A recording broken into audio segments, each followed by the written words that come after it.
No. Wake up. No. Wake up. Grandma Okay. Rush should put a little makeup. Or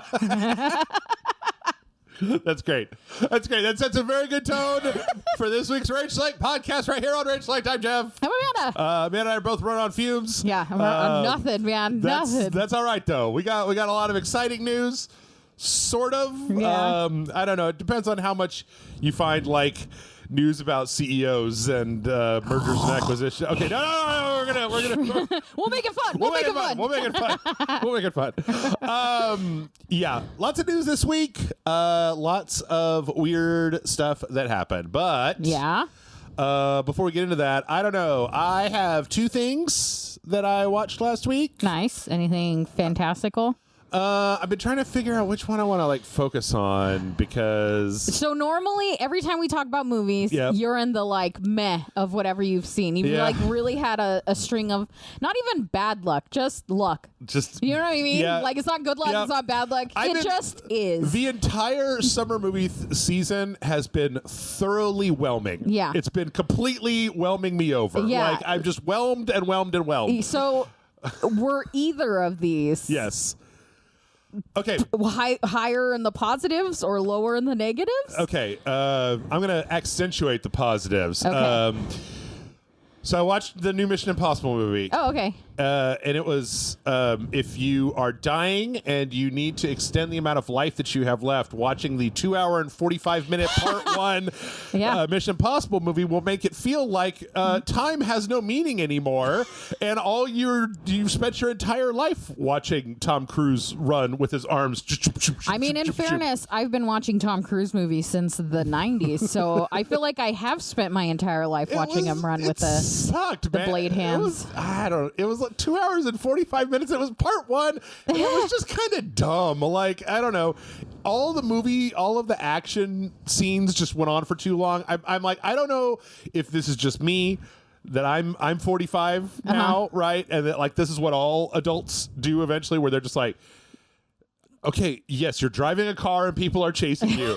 This has been happening Get to the point. for 20 minutes. Like, come on, man. Right, but don't you have like a lot of fun with the Fast and Furious movies? Yes, but the Fast and the Furious movies are so stupid. Like, Yeah. the James Bond movies and the Mission Impossible movies and the... actually, I kind of had a little bit of fun with the Gray Man because it was bordering into stupid. Like the last John Wick movie, they all take themselves so seriously, whereas the last Fast and Furious movie was Jason Momoa flouncing around playing the Joker in a feather boa, Yeah. like snarling up in like they could have kissed at any point, and I was like, now this is the tension right here.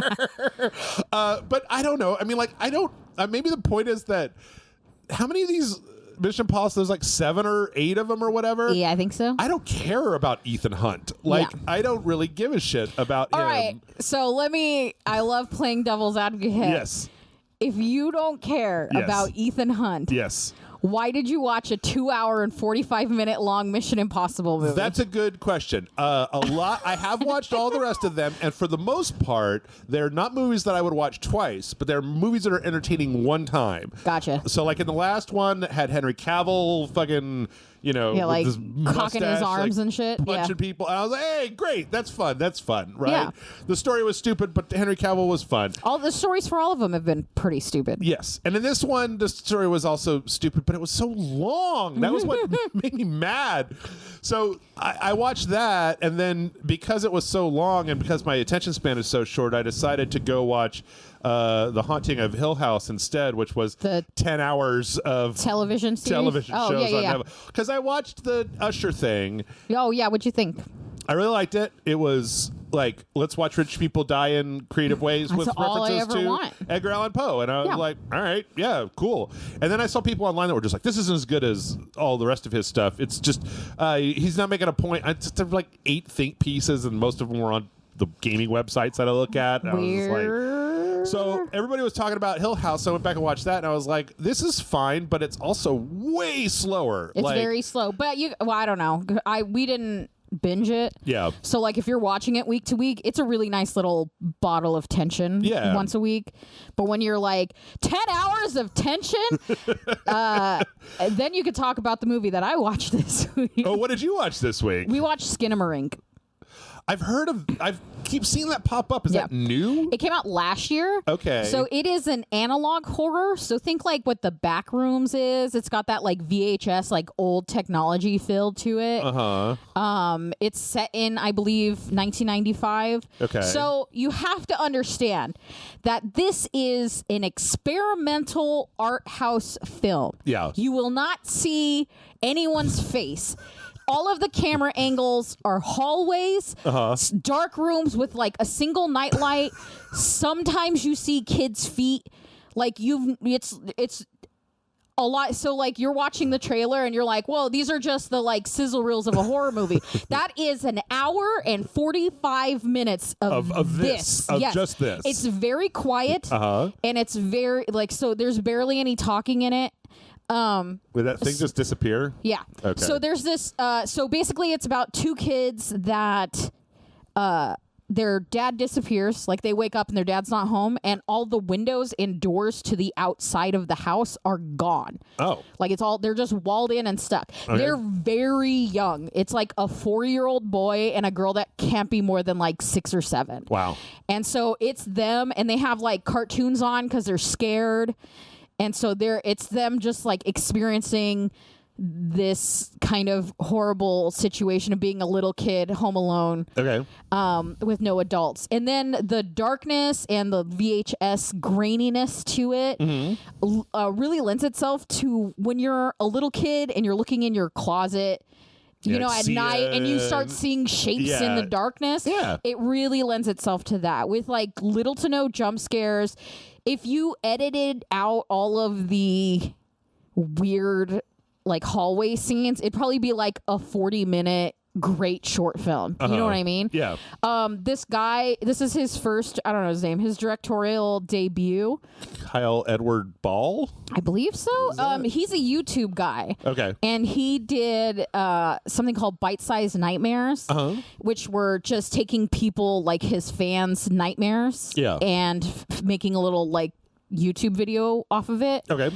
And this feels like it should be like a little 10-minute segment here of a nightmare and 10-minute segment like there. Like a Marble Hornet exactly. kind of thing. Yeah. I think it would be a hit if it was like that. But people hate it. I loved it. Yeah. It's not good. I'll never watch it again. But I loved it. No, because the techniques he used are fantastic. I'm gonna put this on the box. No, I don't like. I've been telling people like you have to like if you're somebody that like loves horror, I think you should watch it and appreciate the fun things he does with it. Yeah. Because other better filmmakers are going to take those things and turn it into something in a like a fully complete horror film. Okay. But this was almost like a here's what you can do, but not a real full movie. Okay. Like a lot of people, I felt like by the end John was really frustrated by it. It seems like the sort of thing, if I'm understanding correctly, that like somebody needs to say what you just said before you watch it, because you need to be like ready to watch that movie and not expecting like, oh no, and then the second half is like Mission Impossible, Dead Island or whatever it's called. And people were real fucking coy about it. Yeah. Where they'd be like, well, I don't know, it's more of just like an experience, but you should watch it. And it's like, I don't know what that means, because you know, some people say, you know, if you watch Oppenheimer on IMAX, it's more of an experience. This is a totally different thing. Fart noise. I mean, fart literally, noise from my face. You don't have to pay attention half the time. Yeah. Because it's a weird, like... Would you say it's a good movie to put on in the background at a Halloween party? Yes. Yeah, because it's just kind of like creepy ambiance so going everybody's on. going to be kind of half watching it, and so it's going, wait, what the fuck just happened there? And there's like little to no gore. Yeah. There's like implied violence at one point, and that's it. There's like blood in a hallway where no one's getting stabbed. You know what I mean? Like it's just there, and then it's gone, like literally in a flash. So it's not really doing anything. That actually sounds exactly like the opposite of the Usher, because Usher was like, it was like 8 episodes, I think, and the first one was set up, and then every one of them was like, this is going to end in a violent murder that references some kind of Poe thing. And it was like, great. I could expect at least one gory Saw-style, weird, fucked up murder at the end of every episode. Hooray! I mean, Mike Flanagan's really good at that kind of weird, gory, but like in a good way and not just blood for the sake of blood. I don't know House of Usher, but he's like, what did he do? Dr. Sleep? Yeah. And that has some pretty gruesome violence in it to a child. And it's very good. It's very well done. Yep. So yeah, I don't know about this one. I feel like if you heard me say what I said and you were like, I don't want to watch that, do not watch it. It is not going to get better. But like for me, I kept hearing people talk about it, and analog horror is not brand new, but it's definitely like a little more of a thing people are like. When you say analog horror, what does that mean? Like analog horror is like the idea of older technology being used. So like this all looks very grainy. It's supposed to be 1995, right? I think, and so it feels a little like you have a VHS. Like that is the quality you're getting when you're watching it. Right, do you see what I mean? Static and stuff. Where a low quality camera in the dark will give you that like wiggle worm. I was telling John, it reminds me of, you remember Home Movies? Do you remember that Squiggle Vision cartoon? Yeah. How it like, it's like that, but it's like Dr. Katz. Dr. Katz is a better example. Yeah. This is kind of like real life version of it. Okay. Because it really plays with those squiggles that you get in like a low quality camera during nighttime. Right on. Well, I signed up for Shudder to watch that new VHS, and so maybe I will give this a try. I don't know. I've really been kind of striking out all over the place right now. This one's a real risky ticket. I don't know if I do that one. Well, no, but see, the reason I've been striking out is because I keep watching these movies and I'm just like, it was fine. Like, I would rather watch a movie that I didn't like at this point than something that was just fine, right? This was totally different, right? Like, I told John, you knew it was up my alley because the only things I want to watch are like two people in a room and not going anywhere, and it's literally about two children in a house that they cannot get out of. Wait a minute, Monster Prom and Cult of the Lamb crossover? Sorry, I'm just on YouTube. I know, like, there's an indie horror showcase thing that's happening right now. So, hell yeah! So, have you watched? I'm gonna fuck that lamb. Have you watched the Beneath the Dirt yet? Like, no, I haven't watched it. That was like that was exactly what you just described. I know, we talked about it. No, because of the movie we saw before, Skinamarink, was Return to Oz. Yeah, because we weren't certain if it was a Halloween movie or not. Okay, so they put the Cult of the Lamb in Monster Prom. Okay, cute. I thought it was, or Monster Road Trip. Anyway, yeah, okay, cool. I don't know. I have to, but I need to roll the dice and figure out the right mood to be in for that one. So you can also watch Matt Pat did a film theory on Skinamarink. Oh, okay. So you could just watch his like 17 minutes of that. Okay. There's actually a big indie horror showcase that's happening right now. Like, they actually announced Amanda the Adventurer 2. Oh, well. All right. So, good crop this year for spooky stuff, like horror movies and shows and games and people all kinds into of horror stuff. again. So, we doing that? I think so. You guys aren't over that yet? Just kidding. I know that Amanda doesn't like that. Yeah, I don't like the spooky scary. Don't like the scary stuff. Well, speaking of scary stuff, hey, guess what happened last week? What happened? Activision purchased Blizzard. Microsoft purchased Activision Blizzard King. So October 18th was the day that was supposed to go through. They had finally figured out the winning combination. Yeah, well, I don't know if you and I ever talked about this. It was really weirdly goofy. The last hurdle they had was the CMA in the UK with their streaming rights, and they ended up selling like a 10-year agreement for their streaming rights to Ubisoft. So like Ubisoft will control what goes on Microsoft's xCloud service of their properties in Europe for 10 years. That sounds confusing. Yeah. And weird. Anyway, but that was the last roadblock they had, and then they made a trailer for their fucking acquisition with all the video game have been trailers. foaming at the mouth to make this official. Yep. So yep, it's happening. they're all one. We now have like, what was the thing somebody said where it was like Microsoft now owns like 18% of the video game industry or something like that. Stop it, Microsoft. So yeah, now I guess it's just time. We finally finished with that particular saga, and I guess now it's time to wait and see like how this affects the industry. Yeah, it's a really good question. Like right now, Microsoft is hungry for clout, and like they don't have that many first party games. Yeah, the Xbox is solidly behind the PlayStation. They're purchasing all these studios, and the question it remains like, do they remain good guy Microsoft, or now that they've gotten everything that they want, are they just like, guess what's a Call of Duty, or guess what's a console exclusive? Yeah. Because we all, I don't know that I see very many people talking about this, but like they made the new Bethesda RPG a console exclusive, like that you can't play Starfield on the PlayStation, and like in all the other news that comes out, I don't think that people give that enough credit. Where like Bethesda RPGs are a big deal, and they work for 8 years on this game, and you cannot play it if you have a Sony console, and that's a big fucking deal. Like they probably won't take Call of Duty off, and they probably won't take Overwatch off, but I could see them making they're gonna like sneak some in every once in a while and be like, mine only. I mean, Diablo, maybe. Yeah. Like StarCraft, if they put like we're gonna release a console version of StarCraft, but only on the Xbox or something like that. Yeah. I don't know. It remains to be seen, because everybody was afraid of this happening because they didn't want Microsoft to have that much power in the video game industry. Right. And now comes the question of, if you give them this much power, will they be jerkos with it? So I've never found a big old business conglomerate to be jerkos with their property once they get more power. Well, to me, it becomes a question, like you can't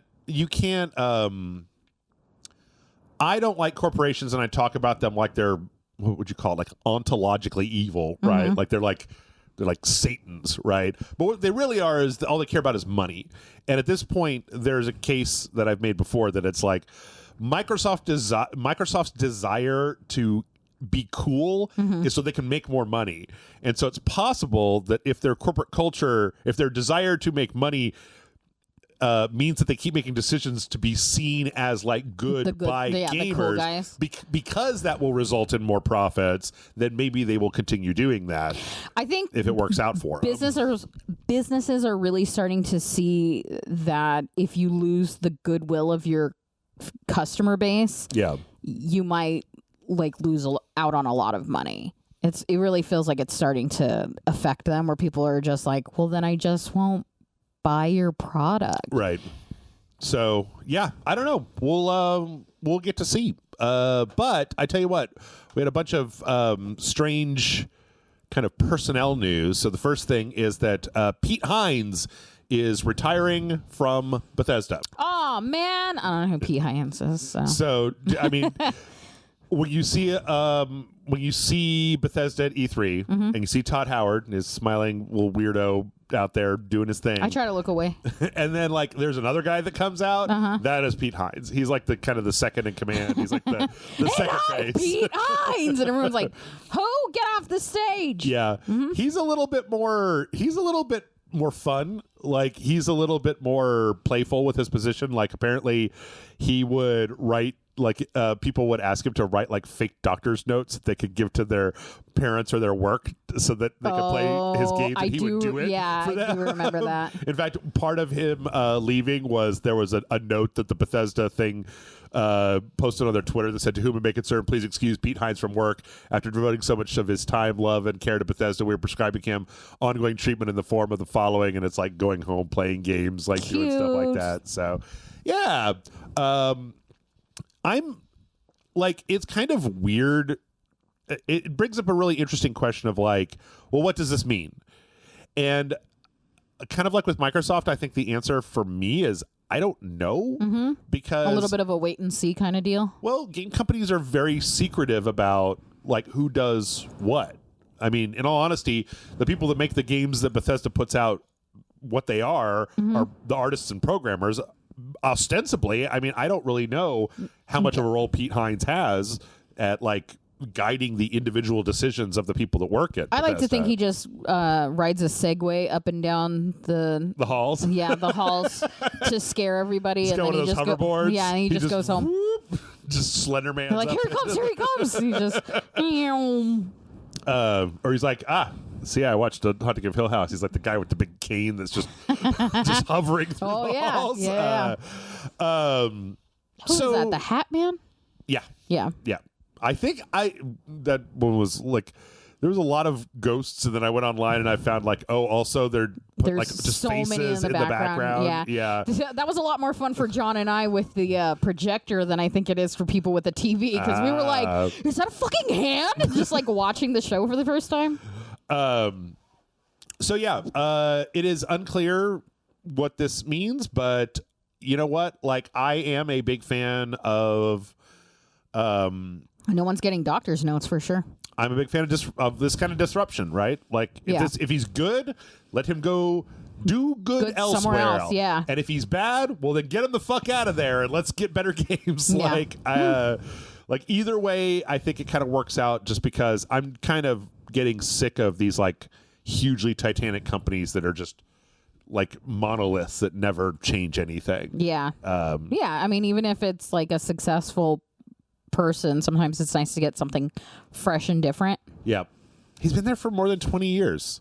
That's a long time. I've never been anywhere for 20. Can you imagine? I've been in Austin for 20 years, but like outside of that, I've never been at a job for that long. It seems very weird.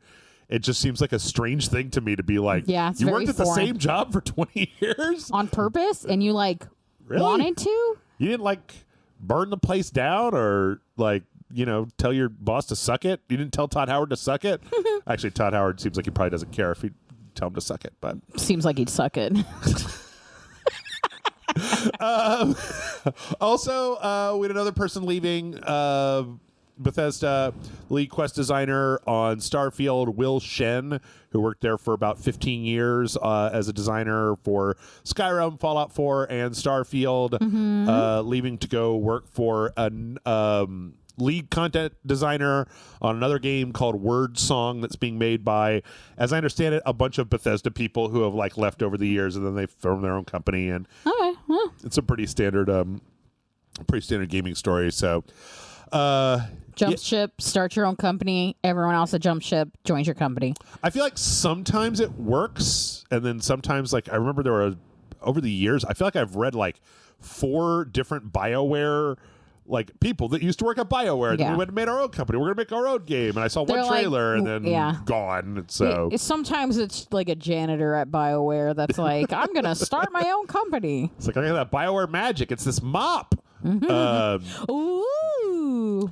So in other Starfield news, there was I think this is really interesting because we got some sales data from September, and it turns out that Starfield was the best-selling game of that month. Now, this is a little weird because Starfield was on Game Pass. So ostensibly, right, like if you have Game Pass, you have Starfield. Yeah. But Starfield was the first game, I think, that I've seen on Game Pass where if you paid $35 to upgrade to the collector's edition, you could play it like on Friday. Like it was going to come out on like Tuesday. Yeah. But you could play it over the weekend if you gave them extra $35 to get the collector's edition. And I believe that combined with this has made it like the top selling game in September, which is, I don't even know if they're seems like a decent model. You want it a little earlier, you get a little extra content. Yep. I was going to say, I'm not sure whether I didn't go deep into this report because I kind of, this was one that I was thinking more about the implications. Are you telling me you are not fully informed about every story that you talk about, Jeff? Look, I lost my hat with the little press thing sticking out of it. And ever since then, I really took it all a lot less serious. Yeah. I don't know if that $35, just everybody paying $35 is what they're calculating, or if they're like, if you paid the $35, we're assuming like the full 70 plus 35 as like, I don't know how they're calculating it. Yeah, that's fair. But it does bring up a really interesting question. I've been seeing some people on the internet. there's kind of a new thing where companies are basically like, even for non-Game Pass games, if you want to play it 3 days early, you buy the $100 version. This happened with Mortal Kombat 1. It came out on Tuesday, but if you bought the collector's edition, that was $100 because it's like a $70 game plus a $30 season pass. Right. You could play it early. And whether or not that's like ethical, because it's kind of a way for companies to get more money, right? And it's kind of a way to like prey on FOMO, kind of like, or especially if it's a game where you could pay more to play it on Friday, or you can wait till Tuesday, which if you've got a day job means you're going to have to wait like another week. Like you're going to get to play it a week ahead of time, basically. And whether or not that's like just a new way for companies to fleece consumers, or whether... Is it fleecing? So, like, especially with you'll get it for free on Game Pass. Yes. Like, listen, if it's you want to play it 4 days early, 3 days early, and therefore you have to pay, or you get it for free. If you wait those 3 days, you get it for free, and they're like, that's highway robbery. That's nutty to me. So yeah, that's kind of where I am, and I think what for me a lot of times it comes down to is that most of the time, like take the Mortal Kombat example, right? I pre-ordered the $70 Mortal Kombat, and because I wanted to be in the beta, and I was like, but I don't want to pay $100. Yeah. And then Michael and I, after we recorded, he pointed out to me, he's like, Jeff, you always buy all of the character packs and everything. Yeah. You should have just gotten the collector's edition because you're like, shut up, Michael. that other $30 bought me the season pass. Yeah. It wasn't nothing. It wasn't just $30 to play it on early. Friday. Yeah. It got me something. The same with Starfield, the same with some of these other ones where the quote unquote collector's edition, what they give you may sometimes be paltry, but you're not just paying extra money for time. Yeah, like that is just another bonus upon that price point. Right. So I think that as long as that... Isn't that true for if you pre-order a game, sometimes you can play it a day early and stuff like that? Yep. So this isn't even like a new model. Nope. It's just becoming... It's just like an extended model, like they've separated out a little more. I'd be more concerned if they're like, and 6 months later, if you pay the lower price, you can play it. Do you know what I mean? But if we're talking, you get the weekend or you don't get the weekend, I don't feel like that's... abusive. I'm going to say that it's kind of crappy that a lot of times it lines up with the weekend. I don't like that very much. But I think that one of the main things I saw was a YouTuber talking about this, and there's a certain I'm gonna get out on a ledge that's a little bit shaky over here, but like having to wait to play a video game so that you don't have to spend another $30 is not a travesty. Yeah. Now, if the industry finds out that they can do that for every game and starts doing it for every game, and then starts offering you less and less and less, okay, now you got to pay $40 to play it 6 days early, and you don't get anything else. It's just that. There's no skins or microtransactions. Well, if there is anything that we always run a risk to, it is that they will see any They're big fans of Salt and Pepper. They want to push it real good. Right, yeah. Like they see any form of success with it and they go, well, let's see if we give them an inch. Yep. They're going to take a mile instantly. Yep. So I understand the fear of it, but also there's a point where there has to be a little bit of a give and take, right? Like we can't be actually every video game should be free and they should give us a hug every time we get one. It's just not going to happen that way. It is still a currency exchange. Mm-hmm. I actually really like the Starfield way that it went, because it was like, well, I'm already going to be getting this, and so instead of doing the Mortal Kombat 1 route where I spent $100, I just gave them an extra, I think it was $13 to get it early, and it was like, you know what? I made that decision because I wanted to play it early. I wanted to record it early. And even if I wasn't doing this, if it was just me normally, it was the new Bethesda game, and I probably would have been like, I want to give this a try. I got a weekend. I got days off. I want to play this Bethesda game. I also feel like it kind of works for Mortal Kombat because I know it's a different model and it's the difference between $70 or $100. But Mortal Kombat's fan base really you either are the person that wants all of it or you're the person that just wants to play Mortal Kombat. Right. And so, like, they kind of it's just giving the options for the people that really want those options. Yep. It's not really an egregious thing for people who don't. I agree. I do think it's something to keep an eye on, though. But then on the other hand, everything they do is something to keep an eye on. I mean, that's exhausting. On the other hand, gamers aren't very good at like reaping consequences on stuff because this entire industry is based on hype. Yeah. Right. So it's just like, I'm excited and I will pay any shut up and take my money. There's literally a meme for it where it's like, I'm not thinking rationally, just take my money and give me the thing. Yeah. Give me, indulge my desires, engage my hedonism. Do it now. Come on. But yeah, I do think that it's a little silly to get real pissy about it, about this idea that it's like, well, it's not fair. Yeah. Like 80%. Because on the other hand, what I will say is that companies also do a really good job of shoving ads for the new Mortal Kombat in front of every fucking YouTube video and everything that I'm watching, and on billboards and on podcasts and on fucking movie trailers and everywhere. Yeah. So they will get you hyped up, and then it's like, well, is it really fair if you've got a machine that was built to make you want something, making you want something, and then you got to go, but I'm going to wait a little bit longer. I don't know. Yeah, I mean, but you're also like an adult with your own adult money. I mean, if we were talking about, hoisting that sort of decision on a 7-year-old, I'd be like, all right, well, don't do that. But like, I don't know, man, if you're grown up and you're like, I have a certain allotted money for my entertainment. Yeah. And do I want to really tap into that much more money just to have a little more time or a little more content, or do I not? I mean, that's really an individual consumer's responsibility, which I know some consumers are not used to, but that's not the fault of the company. I also do think that I have always and forever advocated for, like, if you play video games and you want to be a savvy video game person, find a long game, play it, and get like 6 months away from the new release, like, so that, like, I'm going to wait to buy the new Mortal Kombat until 6 months after it's been out, because I guarantee you will save so much money. You will have so much money in your pocket by not doing this shit on day one. Also, I refuse to believe. I hear so many people that, like, well, everyone's going to be playing the new Legend of Zelda game. Yeah,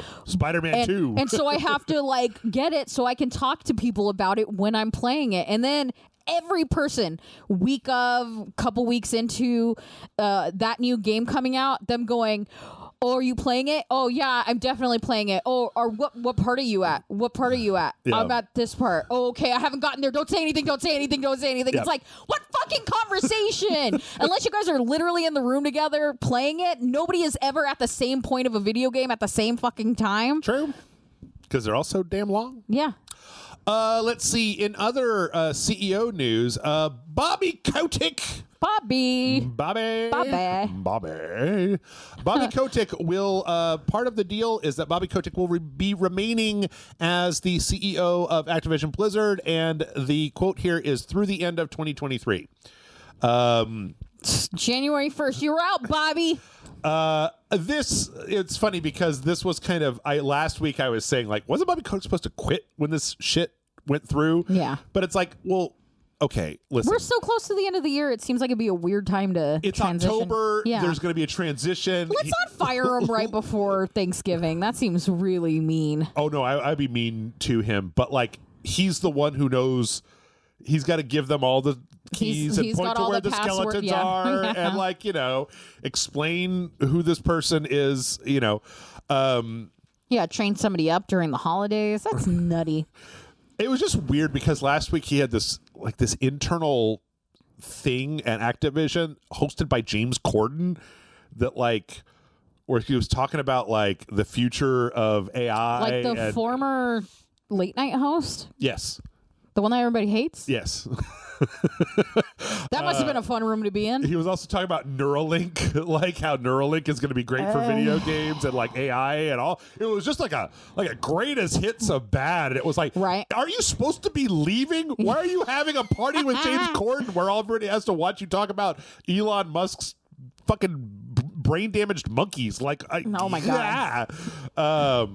But Good. I want him to leave. Yeah. I find Bobby Kotick to be a force for nothing but evil in the gaming industry, and he has been for like quite some time. He doesn't look like a good person. Well, they always pick really bad. Yeah, they really pick the pictures of he definitely stole candy from a baby just before that picture was taken. Yes. He bit a dog right before this last picture was taken. He has been in charge of Activision since 1991. That's a long time. We're talking about 20 years. He spent 32 years in charge of Activision. And like, I gotta say, I'm interested to see what happens when somebody who isn't the devil is in charge, because they've whittled their company down to one game. Activision makes only Call of Duty, and apparently they don't even really make it very well anymore. The next person in charge, what if they're like, we're going to make 2 games? Do you think everyone will just... Ah! I think that Microsoft might acquire Activision and go, you know what these nerds whose favor we're trying to curry really like? Spyro, Tony Hawk, like all the other things that you guys, Crash fucking Bandicoot, like they bought the company that made the Spyro remaster that was amazing, and Crash Bandicoot 4, which was amazing, and then made them work on Warzone maps. They took the company that made the Tony Hawk Pro Skater 1 and 2 remaster that was amazing, that was actually working on a Tony Hawk 3 and 4 remaster, and then made them work on Warzone maps. And it's like, maybe, just maybe, Microsoft will be like, let's not keep all of these beloved franchises in this closet. Let's pull them out, give them to little teams, because we have basically unlimited money, and be like, why don't you make some new games for those nerds? And then they'll like us. They'll invite us to their party. It'll be pretty popular. So... I think that Bobby Kotick has been laser focused on nothing more than making money for 30 years. And he's got the eyes of somebody that's he's got the look. I'm very musical today. Every time it's such a bad picture. Every time they put a picture of Bobby Kotick, it's like they always choose that one frame grab where you're like half sneezed and your eyes are all messed up. Yeah, he looks like the elf on the shelf if that particular elf was gonna rat you out to Santa. Do you know what I mean? He's like, your ass is going on the naughty list, and it's like, you suck. Wait, I gotta find you. We gotta make a meme where it's like, you've heard of Elf on a Shelf. Oh God! Now try Kotick on a. Oh God! I don't know, but I'm scared. We gotta figure it out. You guys, you can brainstorm in the comments. In the comments down below. Bobby on the Robbie. I don't know. Boo! Yeah, I know. It was comments bad. do better. It was bad. Let's see. We also got another, this was kind of news from last week, but it was doubled down on this week, where Phil Spencer came out and basically said, nothing from Activision Blizzard King is going on Game Pass until next year. This was already talked about a little bit last week, but what he came out and said was like, when they bought like Bethesda, they just immediately dumped like a whole shitload of Bethesda games on Game Pass, like as a celebration. But because of all of the legal wrangling, they can't just toss everything on there. Well, they weren't working on it, because they didn't know if it was going to go through, and they had to like get depositions ready and go to court, and like we were sort of busy. Yeah. So. Also, but like until after 2023 is funny because it's October. Like we're almost out of 2023. It's fine. It's been interesting with this and like the Bobby Kotick story, where they're just like, they're not even gonna be out until 2024, and it's like, guys, we're on the like putting your arms up part of the year. Yeah. We're like, guess what? It's gonna be Halloween, and then it's gonna be fucking Thanksgiving, and then you're gonna be Christmas shopping, and then it's gonna be Christmas, and it's gonna be New Year's, it's gonna be 2024. You're gonna be like, whoa, what the fuck happened? I was just listening to Amanda and Jeff talk about Bobby Kotick, and now he's gone. And now we're like, woo. So, maybe that's why the back half of the year is my favorite, is because it's emotionally speaking, it's like you're putting your arms up on a roller coaster yelling woo. and everything just goes by super fast. Yeah. And it's all which is candy. either great or like terrible. I love that Candy the winter presents. holidays is like, do you want food? Do you Yep. want more food? Yep. We made more food. Here's some candy. Here's some food. Here's some presents. Yep. Here's some holiday cheer. Yeah. Also, it's cold. Yep. You and I are jacket people. We are. So. I can't wait to bust my jacket back up. Speaking of Blizzard, Blizzard has decided that if you're not playing Diablo, they want you to watch Diablo because they've set up a bunch of streams for their new, it's the Feast of Blood, the Festival of Blood, the something about blood. Blood party. Bloody shindig. Whatever. Blood clot soiree. With certain streamers where if you watch them for 4 hours, like if you rack up 4 hours for any streamer that's streaming their new Diablo game, then you get drops to playing your Diablo game. And I'm just like, guys, I don't like Diablo anymore. Yeah. Also, all this weird emphasis on cosmetics for Diablo. It's Yeah, that is kind of weird. I don't understand it. It's like, I mean, I do get that they made the game kind of ugly and stupid looking now.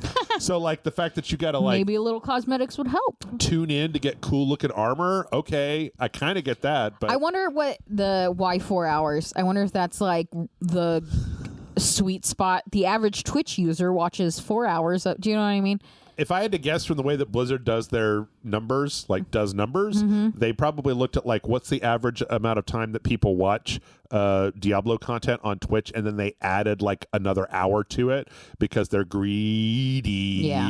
And they were like, I can watch a lot. I mean, of course, you just put this in a browser window right off to one side and Yeah, get you it. just leave it going the whole time. So that's actually a lot less embarrassing than they put out a trailer for the what the hell is it called?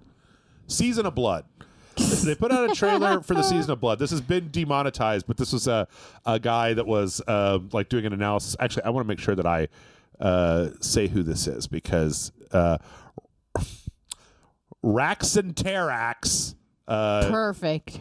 did this thing. But what was funny is they were watching the trailer for it. So at the very beginning, they talk about redoing the maps. Mm-hmm. And we're looking at this maps. It was like, okay, here's the before map, here's the after map to make the game more fun. And it was like, actually, the before map looks like it was probably better than the after map. And then he goes to the Blizzard website, and it turns out that these are the wrong way around. Oh, They literally my have these God. maps the wrong That's way around. So funny. Then from there, they show very... They didn't have anybody proof this beforehand? whoever did this probably is fired already. Oh.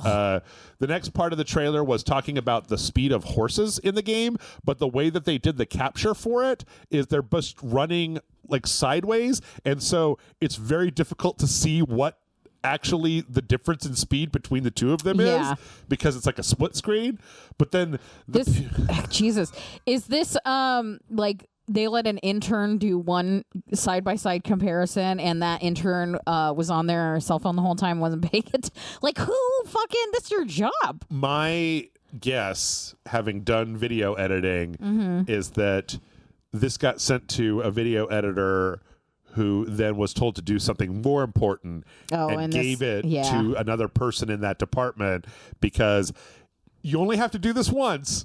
I've done it before. Like when I worked for Scam School, back when Scam School was a thing. Yep. And it was like you put out one video where you've misspelled one word and the comments see that, Yeah. you will never misspell anything ever again. But this isn't one mistake. You know Yes. what I mean? Oh, no. Like, it's one thing if it's like, and then they switch the before and after, and it's like, whoopsie doodle, that, you know, it happens, but it's just, you know, Yep. we'll make fun of you forever, but that's okay. But like, this seems to be several things, So, which and is then more of a concern.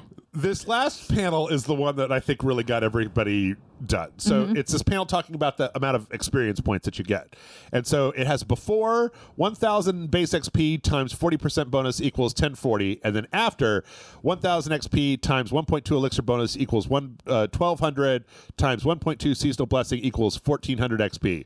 So Is that math not mathing? absolutely not. So the thing is that if you multiply 1,000 by 40%, you get 400, not 1,400. Yeah. And if you multiply 1,000 times 1.4, you get 1,400, not 1,040. Yeah. The only way you would get 1,040 is if you added the number 40 from 40% to 1,000. It didn't even dawn on me that's and got that. That's so funny. And then on the bottom, if you do the map on the bottom of the screen, like he's laughing in the corner. Like if you get to do the math on the bottom of the screen, you multiply 1,000 times 1.2, you get 1,200. You multiply that by 1.2, and you get 1,440, not 1,400. oh, Jesus. So it's like, what happened? This guy was drunk, and it was 3 a.m., and they told him he had to get it out that day. Or the other thing is that somebody wrote this copy, and their video editor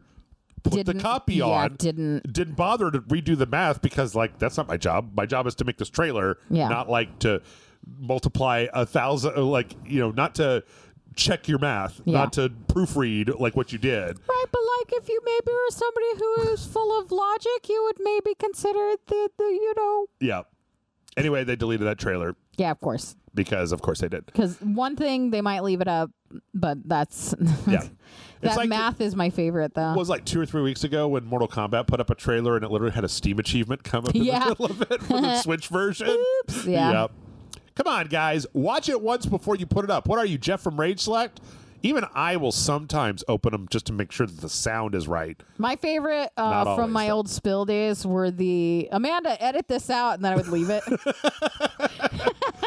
I love it when that happens in a podcast. That shit's so funny to me. Like, look, I didn't do it on purpose, but there are times when I'm listening, but I'm not listening to the words, like if that makes sense. Yeah. Yep. So it's just like, I don't know. You guys do not know how often I'm just listening. At that point, I was just all day, every day, listening to people talk, and then you're like, and you didn't hear somebody say, it's like, I heard everything. It's all in my brain somewhere, but like, I don't know what to do with it. It's when I was doing the Scam School edits, right? Mm-hmm. People will watch those things, and the thing is that when you record something like that, you'll think of something and you'll say it, but then you'll be like, I could do better than that. And so you just say it again. Yeah. And so you got to like cut the first one and you got to make it sound natural. Yeah. And the thing is that when you have to go over something like that, especially something that's shot with a multi-camera thing, you're going to be listening to the audio track over and over and over and over. And eventually it's just going to become static.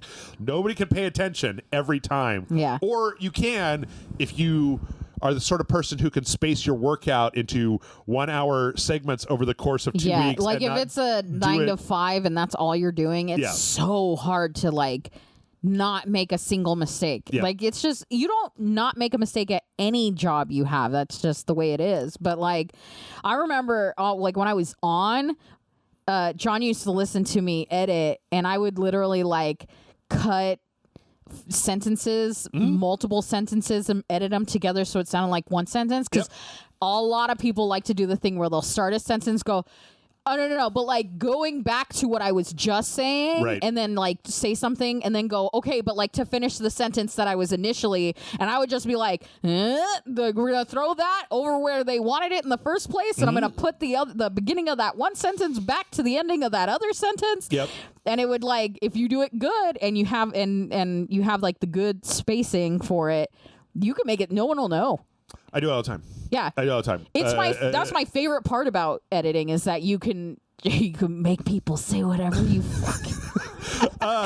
But I'll tell you what, the downside to that is I was just talking about how, like, you can, if you did a reasonable amount of work every day, but I'm now just remembering that, like, it is so hard to stop editing, leave for any amount of time, and then come back because you've got these, like, 0.5 second snippets that are all lined up in your mind, and you have to be like, okay, where was I? So I have to just start over. Yeah, you got to re-warm up to it. And it's like I would do one like recording, an audio review, and I would finish that audio review, and then I'd have to like back away before I started the podcast that I'm working on, or the other audio review, or the other audio review, or the other podcast. It's a nightmare. It's a nightmare. Don't do it. Yeah. Oh, also cannot get over being a young 20-year-old, 20-something, listening to a bunch of dudes talking 9 to 5 all day, every day. It's altered my brain chemistry. Nope, I got no segue from that, but we're still talking about Diablo. Diablo 4 came out this week, and it's got Steam Deck support. So if you've got a Steam Deck and you want to play Diablo 4, you can do that. Someone buy me a Steam Deck. Yeah, you really need a Steam Deck. I want one so bad, but I am so poor. It's fine. Just me and my Switch. You just start up a GoFundMe. I want a Steam Deck. I need a Steam Deck. Help. Let's see. Okay. How about something that's a little bit more fun? Okay. Overwatch 2 is collaborating with a K-pop group. For some reason. Okay. For some reason. This is Les Seraphim. And Overwatch is doing... It's like some kind of... There is barely a space between Lay and Seraphim, so it looks like Lesserfim. Yeah, I know. I only know this because I went down and read through this article. But, like, they're a bunch of little... What are they? Are they K-pop? The K-poppers? Yeah. The K-poppers. Their little characters are really cute. Did you listen to that music? Was it to die for? This isn't a video. This is like a promo for their next video coming out October 27th. So, Jesus, with the... Yeah. You know what else is October 27th? What's that? Alan Wake. Yeah. Are you going to listen to Alan? Are you going to play Alan Wake or are you going to listen to K-pop? I can do both. Oh, like I can't play Alan Wake and listen to K-pop at the same time. Anyway, they're putting out... What is it that they're doing? The hero skins inspired by the group. And then, like, their music is going to be in the game a little bit. This looks... The promo image they put out looks so much like... my brain is poisoned. It looks like AI to me. Like, they all look so similar. They all... Yeah, I do. I get a little... And there's a weird... vibe. There's a weird amount of detail in it that makes it seem like AI to me. Like, some of the wrinkles on their clothes and stuff. Yeah. You could be correct. But... I mean, at least somebody drew the hands by hand. So it does give me a little bit of the vibe of like those like cell phone games where these are the advertisements, but then if you buy them, it's 100% not. Those characters are not in it. Yep. You know what I mean? They're on the title screen. Yeah, they'll be like, it's a cell phone dating simulator. Don't you want to date these girls? And then it's not that at all, and it's just like a bullshitty game, you know? Like a clicker. Yeah. Auto clicker. I forgot what they were called. Yep. I just said click and hoped for the rest to appear. It's Adam Sandler. Adam Sandler's in a K-pop group. Yeah. Is that not normal? At this point, I don't know what's normal. It's a new season of Frasier on TV. Like, I don't know what the hell is going on. Yeah. So, yeah, I don't know. I mostly just did this because it makes for a really good segue. Because League of Legends has is putting out a boy band. Well, so Overwatch has got a K-pop. Actually, it turns out that League of Legends already had a K-pop thing. I actually watched it. It was really kind of cool. It's called Pop Stars, but this is it was the like actual. This is the League of Legends K-pop thing, and so it's like, is it an actual K-pop band, or did they make up a K-pop band for League of Legends? Does that make sense? They took the characters and then made them into a K-pop band. Okay. And then they made a little music versus video. what Overwatch did, where they took an existing K-pop group and put them in the game. Yes. Okay. But yeah, the next thing on the list for this is the boy band. So I was trying to think of like, do we have boy bands anymore? Are there boy bands back still? together? Not the old ones. Boy, not man bands. Man band. It's me, part of the man band. I'm part of the man band. One Direction? So they count? I mean, they're not together, and they're adults now. Yeah. I don't know. Anyway. If they have boy in their name, I'm probably not listening to them. You know what I mean? I'm 36. I don't want to hang out with 14-year-olds singing. They will be dropping their new single on October 23rd. You know what's October 23rd? What's that? I don't know. Alan Wake? Also Alan Wake. Also Alan Wake? This is all Alan Wake, all baby. Alan Wake, all the time. Hell yeah. I don't know. I like it when companies do this stuff because it's fun. Yeah. You know. Also, that is a sexy picture of some fake dudes. This one? Yeah. There's like a kitty man. Yep. There's some. I don't understand the angles though, because are we like looking between the legs of Yes. one of the guys? Yes. Okay. Yes. Like, hang on. It's taint view. Yeah, Yes. I always tell John that sometimes you really have to pay attention because sometimes they put you in like artists don't realize they're doing it, but they put you at dick sucking angle. Yep. Where it's like the only reason you would know what this looks like is because you are on your knees or laid out in a way that is wildly suggestive. But the angle is more of a teabagging level. Yeah, like, this guy. Yeah, something else is definitely happening in this one. Although I would say the guy in the center. This guy, the guy. Yeah, that's kind of dick sucky angle. Yeah, you know what I mean. I could see it. I can see it. I kind of wish that Overwatch would do more like this. Yeah, I mean it's fun. Yeah. Because they've been on this whole thing where they had like the One Punch Man crossover. Is that them trying to do like Fortnite? Yes. And it's just like not the same. It's not the same. You kind of can't fake it. But do a K-pop stars. That's way more fun. Yeah. I mean, Fortnite is just better at it than anybody else. They've been doing it for so long. Yeah. We got a bunch of Fortnite stories later on too. So. Oh, good. I'm really excited about it. Oh, damn. Okay. Well, you know what? We are just about out of time, but we have one bad story to go. So nice. Let's do it. All right. Epic. This is why I try not to. I try to get like emotionally involved with companies because it's all just money and shit, right? Yeah. Like no also, matter what those they companies say. do not love you. Yeah. So Epic Games, in the midst of their spending spree last year, bought Bandcamp. It was the thought at the time, I believe, when I talked about it at least, was that they were buying this as a way to supplement the Epic Games store by letting people purchase music made by indie artists to then put into the games that they made via Unreal. Week before, Epic laid off like a huge bunch of people. And then last week we found out that they didn't find out until about 10 weeks ago that they were like really overspending and that like the amount of money they were bringing in was not going to cover it. So they started slashing. Yeah. So the next part of the story is that during this time between now and then, the people that worked at Bandcamp unionized. A big chunk of them unionized. And then it was just reported not that long ago that Epic was actually selling Bandcamp, but not a stock sale. It's like a asset sale to Song Trader. Song TRADR, which will give you some indication of who they are. They are like Song Trader is another music licensing group, but they seem like a lot more evil, maybe just because their website is black. Jesus, their website is the internet equivalent of like a mansion underneath a volcano. Right. Yeah. But Bandcamp, like, I bought just indie rock albums off of Bandcamp. I do not get the impression that I can buy indie rock albums from Song Trader. Yeah. So they sold Bandcamp to Song Trader. And Song Trader has laid off half the people that work at Bandcamp. Jesus.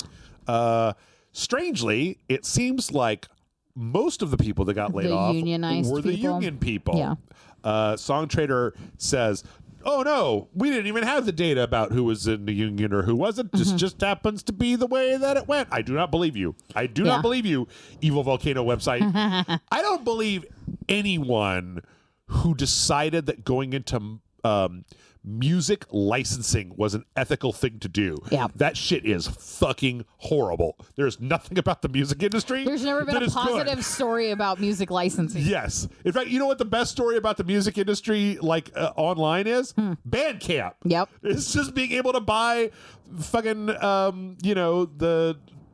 my favorite indie rock bands off of Bandcamp and them getting the money for it, right? Like, Bandcamp, what a great thing. Now we don't need the record labels because we could just put our own music, and then if you like us, you could just buy our albums. I bought both Agony Ants albums off of Bandcamp, and it was good. And now it's like, well, nope, they don't exist anymore. They've been swallowed up into the volcano because, and it's weird because Epic bought them 1 year ago, did nothing, and then just sold them. Like, yeah, I mean, well, like they didn't have time to do anything because they were like, oh shit, burning too much money, got to get rid of some of those. So I think equivalent of like buying a new clothes and then realizing you don't have any money and then having to like go to a secondhand store and sell them. You know what I mean? Not that I've ever done. Not that I've ever done that before. Oh yeah, I forgot there was another horrible thing that happened. Apparently, Epic was offering like severance packages to the people that were getting laid off, but if SongTrader made you an employment offer and you declined, then you were ineligible for the severance package, which is just that's gross. Yeah, that's like a weirdly manipulative. Yeah. I don't like it. Don't be bad. I don't like it. Be good. Have you ever thought about not being pieces of shit? I don't know. This is like coming on the heels of like 4 straight weeks of layoff news, and we got more layoff news happening now. I do not know. I am unclear about like, I don't know about you, Amanda, but I didn't get like rich and powerful and famous in 2021 and 2022. But apparently companies were just like, let's buy everything. Yeah. Where's unlimited money and we never have to worry about paying it back ever. It's going to be unlimited money forever. The only thing I can think of is that COVID destroyed some industries that then bigger corporations were able to pick up very cheaply, and then they saw big influxes of money because of shrinkflation and all the greedflation and stuff like that. Yeah. So they got big chunks of money from taking over dead industries for next to nothing. They got a huge amount of money coming in because they were able to raise the price of everything, even though there was no reason for them to raise the price of everything. Also crazy because like nobody has any money, and it's like, we're going to make it even more expensive. And it's like, at this point, you're like throttling us. We cannot do anything. And that there was like maybe some amount of consumer spending power that happened because of COVID stimulus, and then because of the shakeups in industries, people were able to demand more money because there was labor shortage because of COVID, and that gave people enough money that everybody felt comfortable jacking up their prices and taking in this huge windfall. But like now, nobody has any money, like you said. It's crazy. Like a lot of people are unemployed, and they're like, oh, well, we can't afford to keep crazy amounts of everything around, so we're just going to have to start axing people. Like this year started with Microsoft laying off like 1,000 people, and a lot of it, I think, was because they had hired them for like prototype projects that didn't pan out. Yeah. And they were just like, oh, well, guess we don't need you. I mean, we saw Embracer Group like buying up not Paradox, like the Saints Row guys and Volition. Volition and Tomb Raider and Deus Ex and Lord of the Rings and all this stuff. And then suddenly it's like, oh, but then we didn't get the next $2 billion worth of venture capital funding, so now we're going to start killing off studios that have been around for 20 years and putting people out on the street. I feel like they were like economic experts that were like, you bubble about to burst kind of thing, and all these rich people were like so busy burning $100 bills to light their cigars that they did not think about it. Yeah. It's just so stupid. Yeah. So I don't know. There's a little bit of that left in the rest of the news that we got for this week, but somebody made fun of me last week because I think I might just start saying this more and more often, because it's like, in between talking about like ribbon Blizzard about Diablo and like making some jokes about Shinji Mikami, I'm like, you guys do know that you need to get your financial house in order, because the signs are not great right now. Yeah. Like, I'm not a financial analyst, but like all signs point to no good happening in the near future. Yeah. So anyway, on that cheerful note, we're going to take a break. When we come back, we're going to talk about more about video games and less about financial collapse.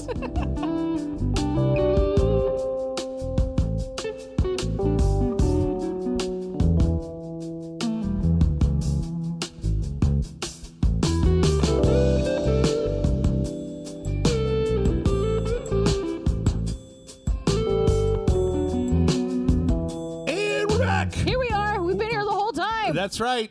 Definitely didn't go to Arby's. I I'm so hungry. I could eat at Arby's. Wow, that is hungry. All right, let's talk about something that's less of a bummer than people Arby's? getting laid off. Oh, right. People get laid off. No. So Hideaki Kamiya, the guy that ran Platinum Games, he left like 2 weeks ago or a week ago or something. Okay. But he has started up a YouTube channel. Amanda, I believe that you would probably like his YouTube channel. Yeah. This is a thing where he left Platinum Games, but he has a non-compete. And so for a year, he's not going to be able to make video games. Like, he does want to make video games. Yeah, he just can't for a year. For a year. So instead, he created a YouTube channel called Hideaki Kamiya Channel. Perfect. And it's just like him talking about stuff. Like, in this first episode, he like leaves his office and he talks about like why he left. But then he starts talking about like making curry and like like what he's gonna do and like stuff. So yeah, and at the very end, he like he pulls up, he leaves, and then he pulls up in like a Lamborghini, and says of like, course. "I'm off to the unemployment office. I'll see you guys later." So stupid. Oh my god. So I don't know. It seems like it might be a fun year to watch Hideaki Kamiya just kind of wander around. He's like, he's famous for blocking people on Twitter and telling nerds to shut up. Nice. So like, oh, I love it. Yeah. Me too. So yeah, it might be a fun time. Let's see. In other YouTube news, this is a really weird thing that happened last week. Nintendo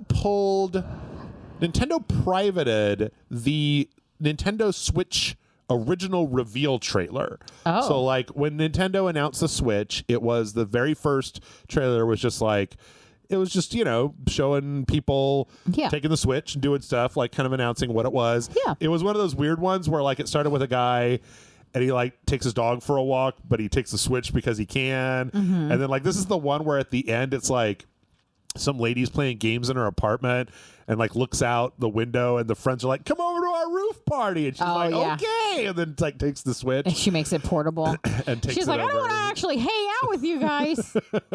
I think I did this one time. I think when I first got my Switch, I took it out in the world with me and showed it to people. John does it more than any. Like, the Switch has been a savior for. He came with me while I got a tattoo. Oh, okay. Or, you know what I mean? Where he's like, I got to do with that. I got to go to the doctor, and he came with me. Yeah. And that Switch is there every time. But it's unclear why. Like, why did they? Why they private it? Mirror, right? They privated the video. And in fact, some people were asking, like, or what was there was like a group that talked about. It's because of the Switch 2. It's because they're going to bring out the Switch 2. Talking about how, like, hey, this is like, as silly as this might sound, like, this is part of gaming history. Like, you shouldn't take this away. Like, this is an important thing. It's the first time that we saw the Switch and whatnot. And, it's Nintendo. So, there's no answer to the question of, like, why did you do this? Yeah, they're like, not going to respond. Even if you pulled it down, like, no one was going to look at this and think it was the Switch 2 if you were going to put up a Switch 2 trailer or something. Like, I don't know. I mean, we all know what a Nintendo Switch is, so I don't think that anybody was going to look at this and be like, "Oh, that's the new one playing Skyrim and Mario." I already have Skyrim and Mario. Yeah, I don't know. So it's a mystery. It might also be a mystery to them, though, just so people are clear. There are also just people that might have access to their YouTube. Maybe they've had like a math problem or like a Steam achievement or something in there. You never know. Maybe there's just an actor that they were like, actually, we heard, and they, Oh, yeah. Maybe. Anyway, it was weird. It happened. I mean, we all know that the Switch 2 is coming. Like, this is not a secret anymore. So I kind of wish they would just give me the Switch 2. Just do it. Just talk about it. Let's see. In other Nintendo news, we finally found out who the new voice actor for Mario is. Because Chris Charles Martinet Pratt retired. Yeah. And they had no real, like, announcement. But there were kiosks that were playing Super Mario Wonder demos, and they had a credit section in them, and the voice acting was like it didn't have specific credits. It was just a big block of names. Yeah. And so the internet went to sleuthin'. Like they do. They got a lot of time on their hands. Yep. And they decided that it was either Mick Wingert or this other guy, what's his name? Something Kevin Afghani. And then after doing some digging and people saying the wrong thing, this Kevin Afghani came out and said, "Yep, that's me. I'm the new voice of Mario." He said, "Yeah, so, it's a me. It's a me, Mario. It's a me, Mario." I kind of consider this to be a little bit of a non-story because, like, it's kind of like, I don't know, everybody can do a Mario voice. It's so funny. So TikTok had like a bunch of people were, listen to the new voice of Mario, and then all it was like, wahoo! And it's like, wow! Oh my God! I don't know how you want me to react, but I don't think I'm going to do it the way you want me to. Yeah. Like, what? Right. Like, it wasn't exactly like the biggest. Let's go! Oh my God! Like throwing chairs through windows. Yeah. It's like if there was a new voice actor for Christopher Walken, and I wouldn't be that impressed with it because, like, everyone has a Christopher Brian Walken. Salisbury does a really good Christopher Walken impression. Like, and especially because Mario doesn't exactly spend a lot of time pontificating and mostly says wahoo and yeehaw, or he doesn't say yeehaw, mostly wahoo. Mostly wahoo. And it's a me. This is an interesting story that I think that I'm interested to hear people weigh in on. So the Phantom Liberty expansion for Cyberpunk 2077 came out, and they had a new ending where they wanted to add in some new voice lines for the Fixer character in the game called Vic Vector. The guy that played the voice actor for him died at 60, and so CD Projekt Red used all of their voice samples for him, and they put it into one of these voice-generating AIs. They went to his family and got express permission to create some new dialogue using an AI, and then they hired a voice actor to come in and do the lines that then the AI would then process to sound like his voice instead of the original voice actor's voice. Audio rotoscoping. Yeah, basically.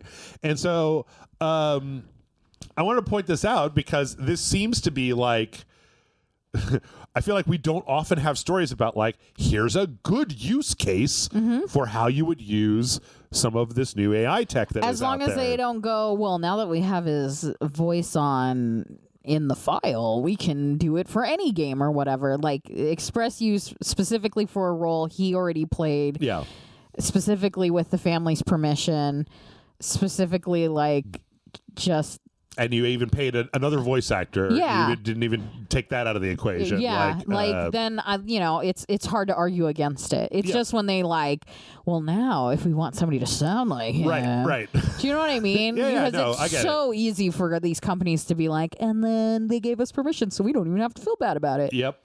I don't know. I just want to point it out because I feel like we always only ever see bad implementations. Yeah. And it's because of, the horrible AI evangelists, the ex-crypto AI evangelists online, and, Hollywood is just like, we don't have to pay anybody for anything at all anymore. They aren't even trying to hide, like, with the top hats and black cloaks and twisting their mustaches. They're like, but this AI, am I right? And everyone's like, whoa, all right, well, hang on. Waistcoats with gold watches and money just flying out of the pockets. It's like, you guys can't even pretend for a second to be a good guy, but this is a good way of doing it. Like they at least, there's thought behind it. I'm really excited because they put I want to say this. No, I'm going to say it. I'm really excited because the new version of Photoshop, they integrated generative AI into, like, the fill command. Yes. So you can, like, literally, like, make a loop of something and then just be like, I want a cat there. And it'll be like, boom.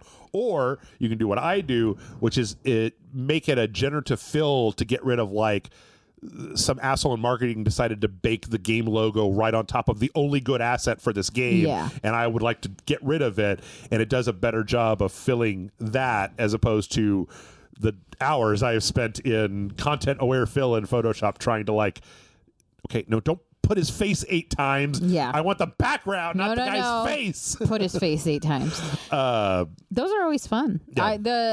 There's a lot of people that like online will do a thing where they just keep filling and like changing things, or it'll be like a picture of somebody with their hand out and they'll be like, what's in his hand? Well, let's say it's a sandwich. Let's say it's a this, and then just seeing what it looks like. Almost like Exquisite Corpse. That sounds familiar. It's where you draw like a piece of a thing and then you hand the paper to the next person and they draw more onto it. Yeah, exactly that. I saw one person do, which was very fun. They came up with a prompt and then AI generated it and then fed the image to be described, and then by like AI looking at the image and then describing the image, and then fed that description back. So to just like, it's the same thing when people used to do the like Google Translate and they would just like keep repeating it until it was this craziness. Until it was a nightmare. Yeah. I'm more interested in just the idea that it can like expand the background by a little bit, because I can't count the number of times I've been trying to position a thumbnail and I'm like, can I just get another inch worth of volcano on this one side? That's all the volcano you get.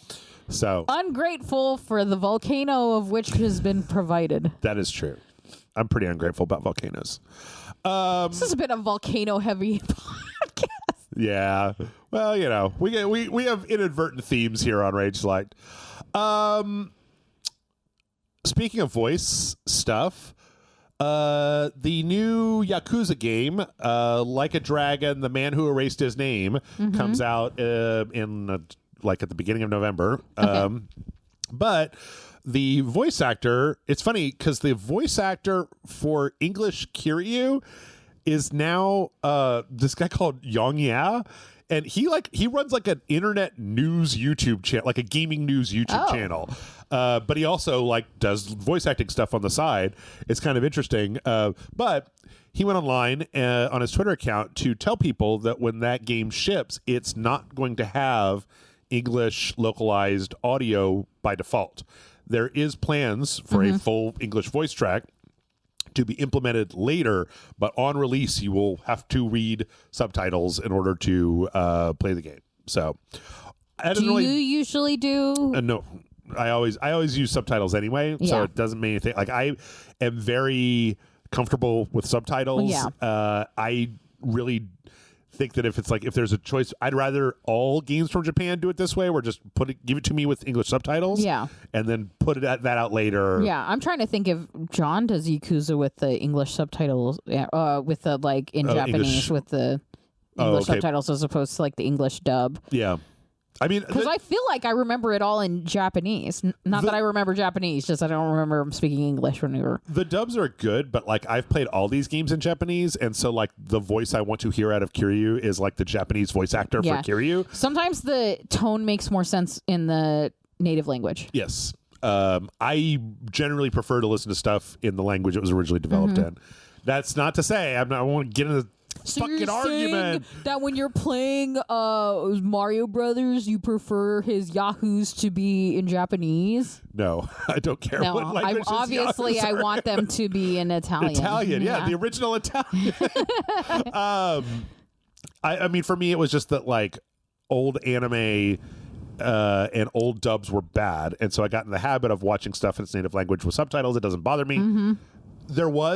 I actually considered briefly with Armored Core putting it in Japanese, but so much of the story of that game takes place while you are having a big boss fight. Yeah, you need to be able to hear it because you can't read while you're playing it. Yeah, that's totally different.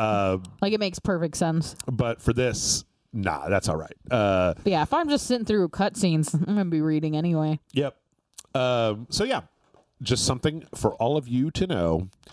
Let's see. Another thing for you to know is that Lords of the Fallen is totally broken.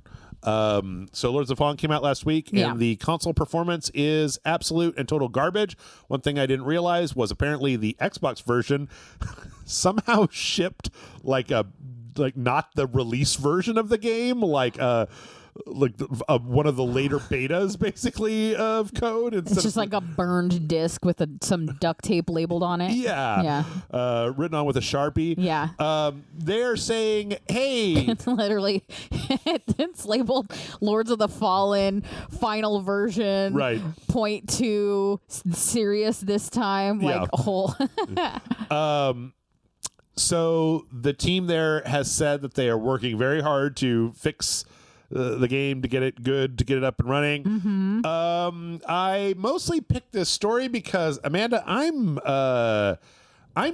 out of grace for this shit. I kind of was, but like all the way now where it's like, this game came out last week. It came out in between like fucking Cyberpunk and Spider-Man, and Call of Duty is right around the corner. There's a new fucking Mario Brothers game. Yeah. I don't have time anymore to wait for you to Alan Wake on October 27th. October 27th, Alan Wake, yes. I don't have time anymore for you to dick around fixing your game, especially not with something this small. Like, to be honest, I would have a little bit more grace if Alan Wake 2 came out and it was a little jank, and then they fixed it better over time. But I'm kind of like, I give less slack to smaller games that have been in development for 4 years, and it's like, this is your launch day, and you decided to do it in the middle of one of the busiest gaming seasons we've seen in like a decade. No, I'm not going to wait for you to fix it. You should have launched fixed, or you should have delayed to 2024. God only knows. You probably would have done better in March of next year than right now when you put this out. And the idea that you're going to ask all of us to just like, no, just bear with us, man. And it's like, I'm sorry that... like, the thing is, I don't have to, because I can just do something else. I can go play something else. So why? No. Have they released anything before that would give me, like, consumers... No.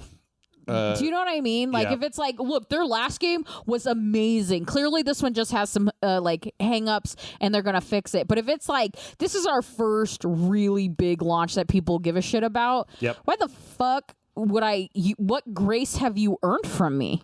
None, really. So like.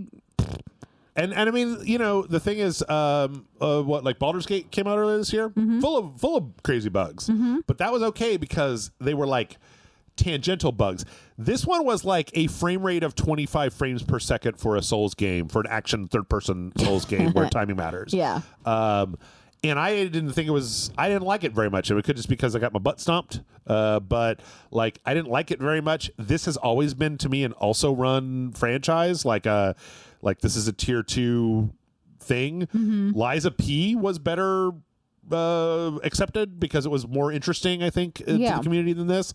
So yeah, I kind of am one of these like, you guys gotta fucking stop putting out. One of the things I hear about Spider-Man is people have had some issues with it, but a lot of the journalists that have it are just like, no problems, silky fucking smooth, runs like a dream, looks better than anything I've seen before.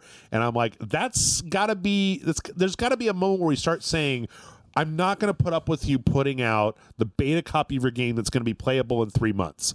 Like, I'm just not interested in that. That is, it goes back to our conversation earlier where it's like, the problem is that gamers are not particularly good about really showing that they're not accepting that.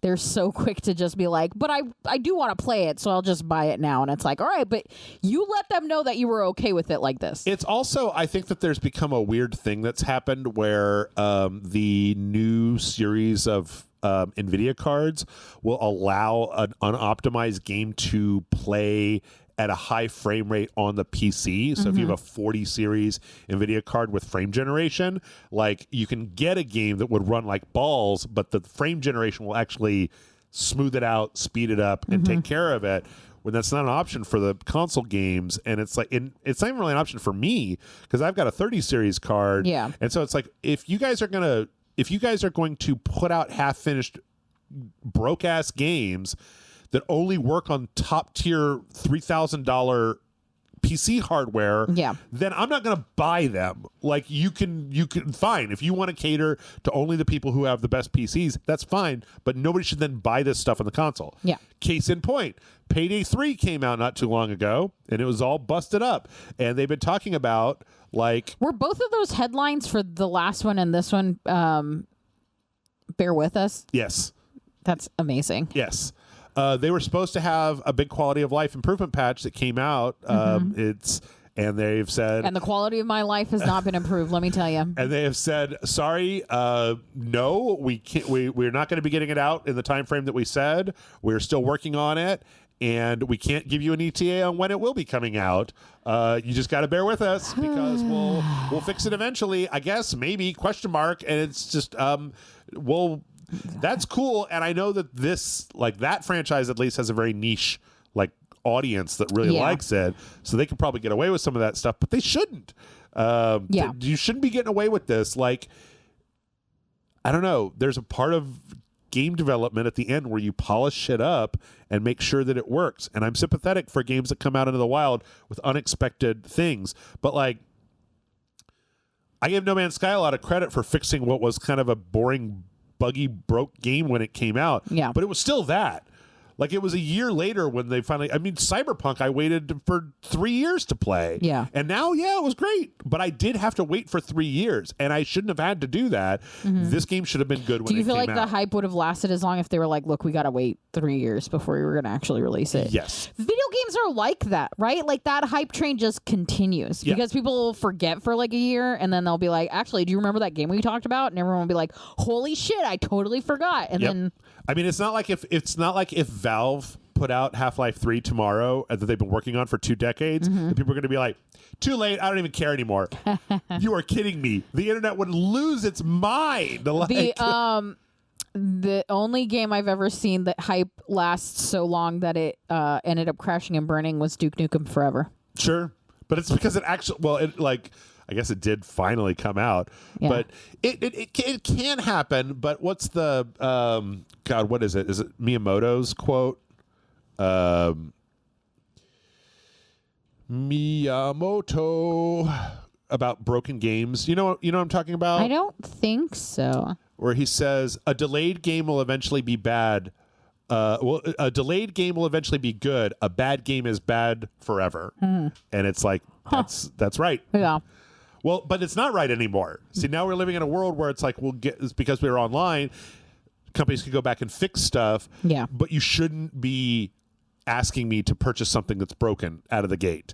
I understand that if something was broken because of some unforeseen consequence, but I do not believe that these are unforeseen consequences. Did we not end the last segment talking about people not having money and the financial ruin of just the general consumer base, and to be like, no, but spend a lot of money on this broken game that you can't even play for an extra I only have so much money. I'm going to play a game that I know I will actually be able to play. And I won't, because I only have a Nintendo Switch, and a lot of those games that port over do not work as well as they do on regular consoles. But everybody else should. Yeah. This also circles all the way back around to Jeff's one overriding principle for the game industry. You should be able to refund games on consoles just like you can on Steam. Yeah. Because the companies that do this should be financially punished for doing it, as an example, so that the executive class knows that they can't get away with doing this, as opposed to ginning up hype for 2 years and then putting out a broken-ass game and then fixing it over the course of 3 years. That should be the exception. It should not happen on a regular basis. Yeah. But more and more... should not have 2 back-to-back stories about it. Yeah. Yep. You know what I mean? It's one thing if it's okay, once a year, every year, we have one game where it comes out broken, but then in a couple of months it gets better. It should not be once every 2 weeks, cycle 3 of weeks. A game releases, we get a game that is actually broken, and we have to at least one game. Yep. Boo. Shame on you. Well, speaking of shame on you, the Van Gogh Museum has put a full-on kibosh on the Pokemon. Everyone cards. knows that Van Gogh loved Pokemon, so it's crazy.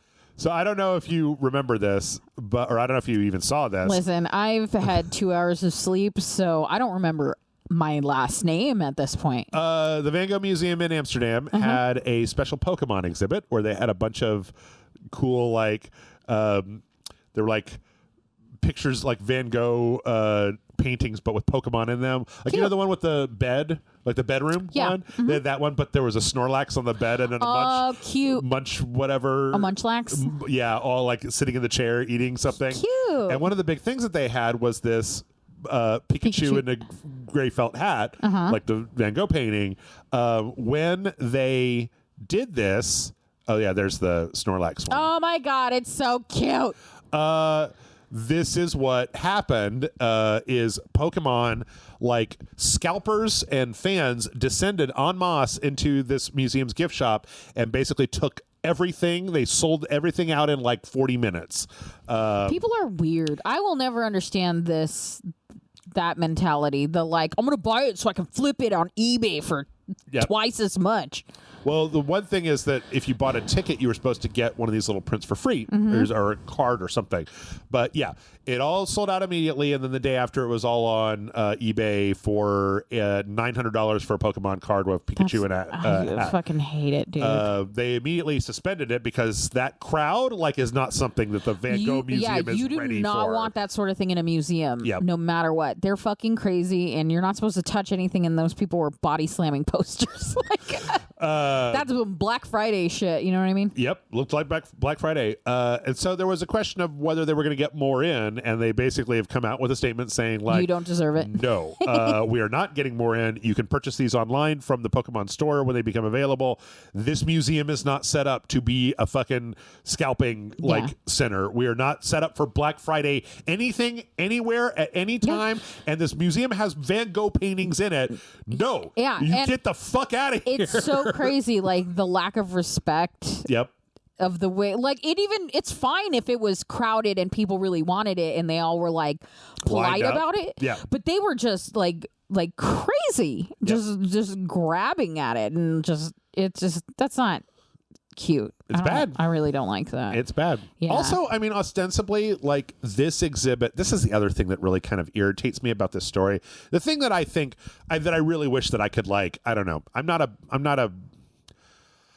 big person for inflicting shame. I'm more of a just like, don't do it again. Like, I don't care if people, I don't care whose fault it is. Like, I'd rather fix the problem. Yeah. But in some cases, I want to be like, this exhibit was set up to get children interested in Van Gogh by showing some of the greatest art of all time with some of their favorite characters in it. Yeah. And then you bought the ticket. You were supposed to go to this very special, very cool exhibit. And at the end, you were supposed to get a little picture of Pikachu. Yeah. And you fuckers ruined that for kids. Yeah. Like, because you are psycho. Like, that's just bullshit behavior. Yeah. And it's for something you probably don't even like. Yeah. Because if you're selling it, then you're not even keeping it. Do you know what I mean? Yep. I hate that flipping. I hate it, dude. I'm sure that some people were in there just trying to get the thing that they wanted. Yeah. And you don't want to have to fucking fight a crowd just to get a poster. Yep. A postcard. Yeah. Like, they were selling the postcards for like $250. That's so just crazy. a postcard with that picture of Pikachu on it on eBay. And it was like, God, I hate that stuff so much. Yeah. So. Shame. Ding, ding, ding. You know, shake the shame bell. Also, shame. Ow. Well, I don't know. We've got a pair of kind of. I don't know. We're back to Boo. So the studio that makes Elite Dangerous, Frontier Developments, has frozen all new hires, suspended all spending, and laid off a bunch of people. I'm not entirely sure. Like, what was expected. Here's the quote. During 2023, Frontier refined its strategy to refocus on its core strengths following a period of disappointing financial performance and more challenging industry conditions. We'll reshape Frontier to deliver on the updated strategic plan more efficiently. Anyway, blah, blah, blah, blah. They are reducing. I mean, the only thing I can say about this one is at least they're also, like, reducing their operating costs and, like, suspending new stuff. Yeah. Like, it's not just like we fired people past. and that's it. Right. Yeah, they're actually, like, trying to reorganize their company for financial reasons. Yeah. Still, though, again, I am so distracted by the ad being for dentures. I've been watching this dumb teeth ad. I'm immune to it now. But when I first was looking stuff up, yes, I was also distracted. It's so distracting. I'm like, there's just like mouths all over the place. Yeah, people getting like dentures and stuff. So because this is the UK, they do have to go through. I didn't know this. There's like a consultation thing in the UK where like you have some kind of like built-in labor rights where you have to. Like you have to talk to your employer and there has to be a conversation about whether you can like move to a different position or retrain or like what's going to happen as opposed to just like, here in Texas where they're just like, get out, get out. Yeah. They, everyone step forward if you work for this company. Hang on. None of you. So, yeah. Additionally, this is a very weird one. Harebrained Schemes they made a game called Lamplighters League. Michael and I played it. It's like a real 1930s kind of archaeological Indiana Jones rough and tumble kind of thing. Okay, but it's also like an XCOM game. So you're like fighting Nazis with the serial number filed off and like Cthulhu's and monsters. Yeah, and like Mayan temples. Faintly remember like the way it looked. Yeah, so it came out. And did not sell the way that the Paradox Interactive, who owns them, wanted it to sell, which I think that they were wildly overestimating. Again, when they put it out, it was like a week and a half ago. Yeah.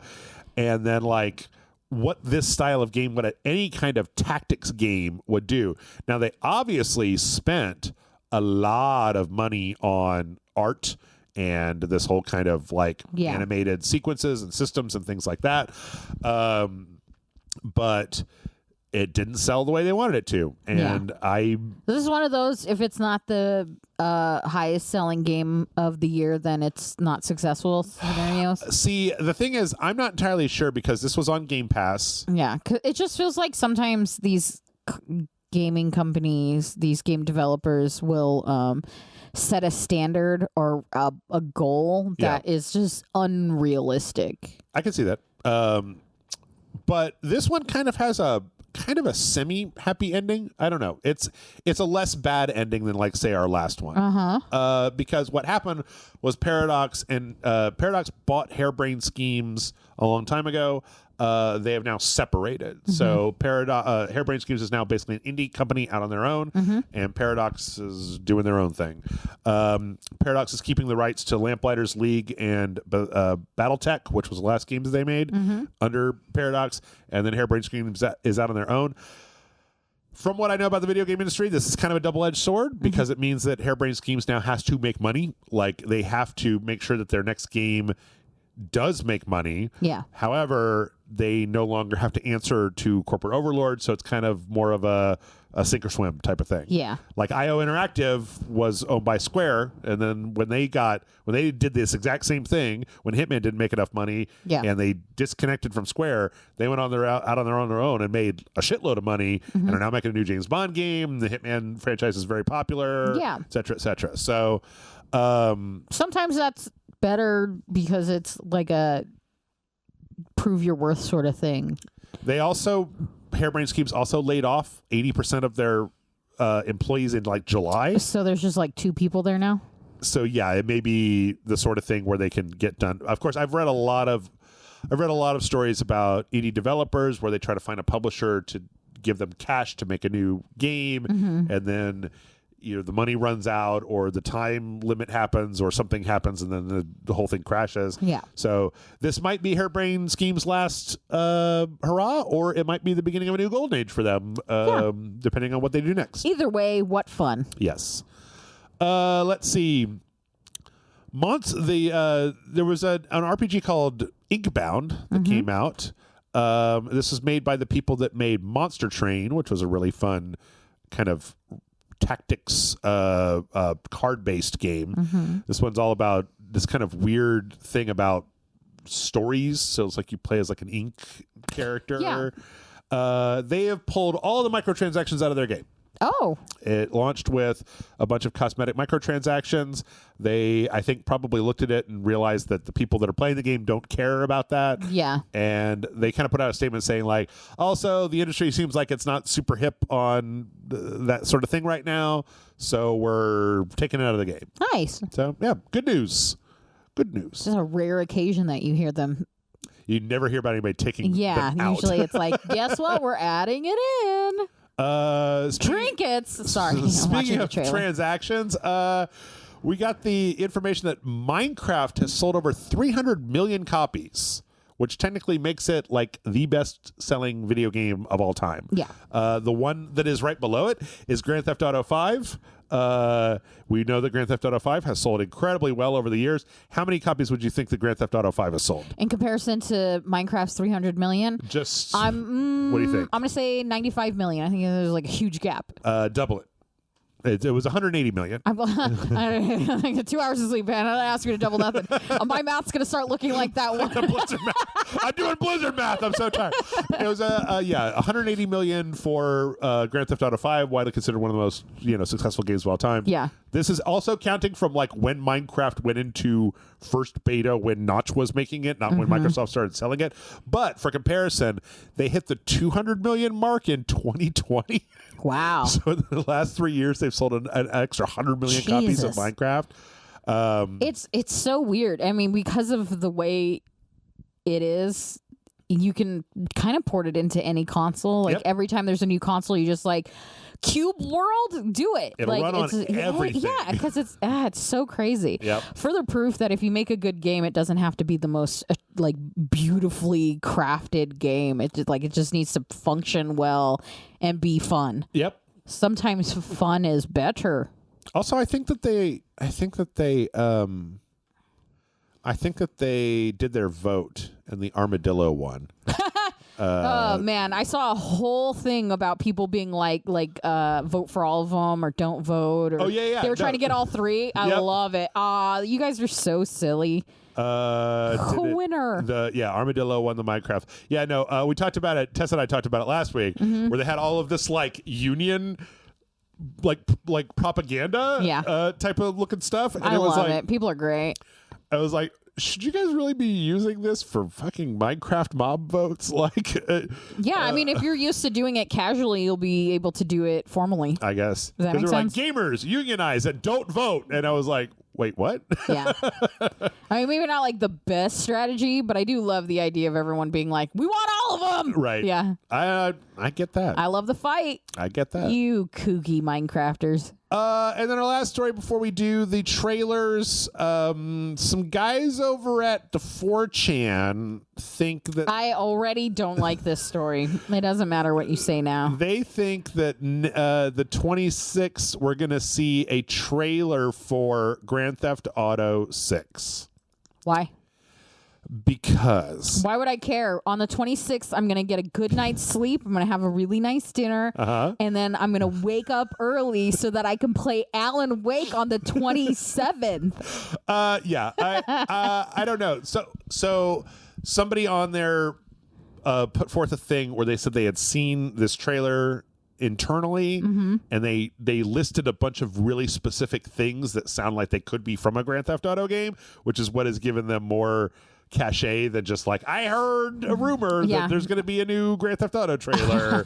I had a dream, and I think I'll believe it. I'll believe it when I see it. I'll believe it when I see it. I'm not going to trust 4chan on that. Yep. Mainly because they are gross. Yeah. Also, there's just trusting 4chan. Right. Let's do some trailers. Let's do it.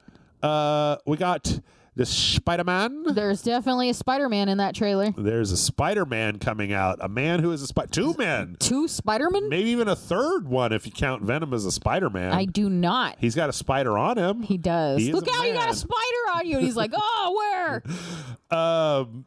He's a symbiote man. Yeah. I'm really excited for this. Yeah, big hype. I mean, I'm not like as big of a You're Spider-Man not Michael fan as Michael, Jason, Yeah. your husband, Yeah. all of them.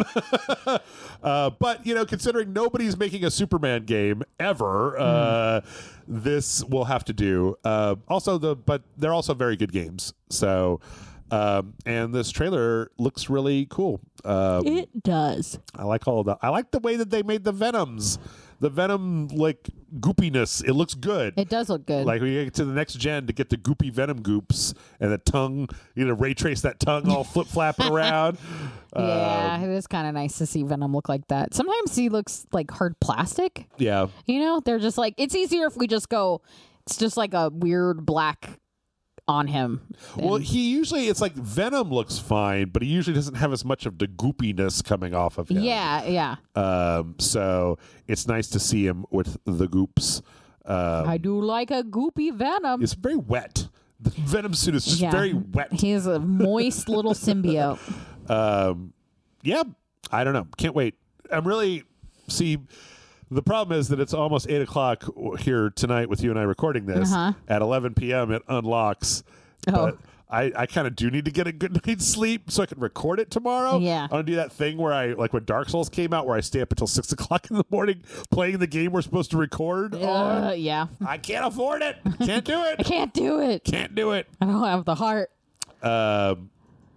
Let's see. We also got the first trailer for the first DLC character for Mortal Kombat 1, and it's Omni-Man. Yay. Is it J.K. Simmons? Yeah. Or somebody that sounds almost exactly like him. So the funny thing about Omni-Man is that, like, unlike a lot of other people, Omni-Man is like mostly just a brutal punching guy. So it's not like he has a lot of specific stuff. Yeah. Outside of brutally punching people. Just bashing skulls in. Did you watch Invincible on Amazon?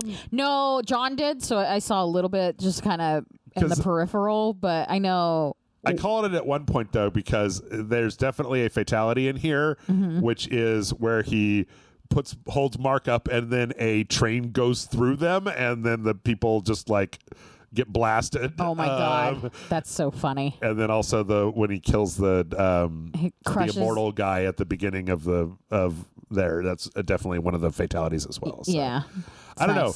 It's going to be really interesting to see also Homelander, because Homelander is also just kind of he's got the eye beams, but mostly he's just kind of brutally punching people. Yeah, this is a lot of bad guy Supermans. Yep. A lot of bad guys. Well, I mean, they got Peacemaker. He'll at least be pretty fun. Yeah.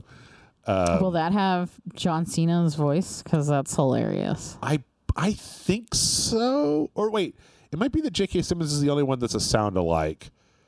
Or maybe it's the Homelander guy. There was a story, I can't remember which one it is. Yeah. But but perfect casting for Mortal Kombat. Yeah. Oh, yeah. It makes perfect sense. I mean, Mortal Kombat always has a lot of fun with their let's just bring some characters in. Oh my god, he's got to have a windscreen, right? Where after he's beat down the guy, he does the think mark thing.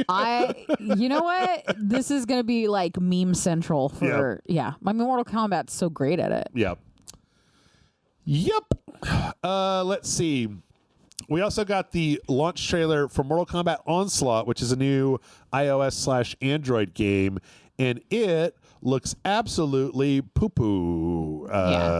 It looks like... I never care about these kinds of games. Well, the thing is that this cutscene doesn't look too bad, but when they show what the actual game looks like, and it's just I don't know when we came to the decision that everything needs to be some kind of weird auto battler where there's a bunch of guys on screen. They realize that they can't ever make good controls, so you've got to just have the game automate itself, and there's got to be something about cards or something. Yeah. I don't know. Also, they're using the Mortal Kombat designs from 3 games ago. I don't like that. them. Is kind of distracting. Especially after playing Mortal Kombat 1, seeing...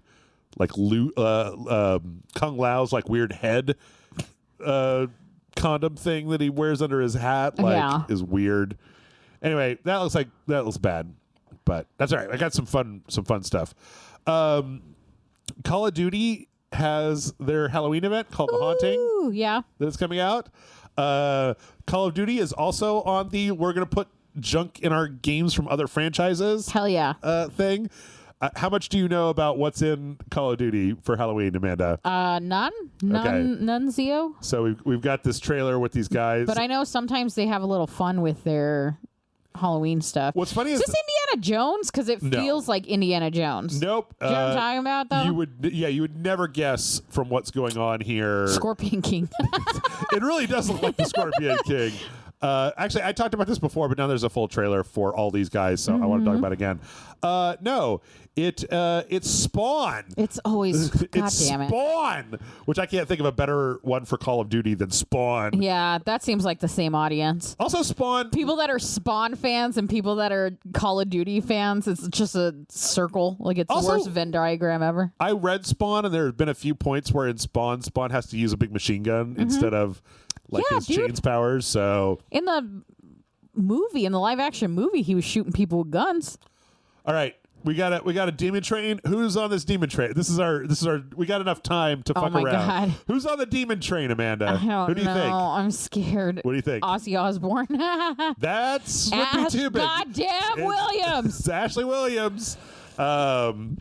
Lilith from Diablo 4. Oh my God. They're putting in everything for some reason. I don't want to see Lilith with Ash. That's going to be Lilith and Ash facing off. He's going to sexually harass her. The Violator is in there. We definitely got some Violator skins. That would be Alucard from Helsing. Oh my God! Like what the hell? Got our anime taken care of. They put the Attack on Titan guys in this game, so sure. Yeah, I mean, I get it, but I don't understand it. I tell you what, the last one that makes more sense than the last one to me. What's with the Pumpkinhead guy? I don't know. Okay. He's just, I think he's like I didn't know if he was from something or if they were just like, we need like a Halloweeny looking dude. He's like an OC. So, okay, we're looking for pop culture people with spooky iconography. Spooky iconography, boy or girl. That are cheap, that are easy to get in our game. It is a boy. It's a man. It's a man. Yes. Spooky iconography. Skulls. Think skulls. I'm scared. Well, this part is just some kind of like weird monster. Yeah. And weird zombies and the Violator. But no, there's like our last thing is Skeletor. I would have never in a million years got there. Which is very strange. Oh yeah, that's the butcher from Diablo. I don't know why they put him at the end. Like he's a big fucking deal. So yeah, Skeletor got his own trailer. Skeletor, he's a skull man. He's a Halloween man.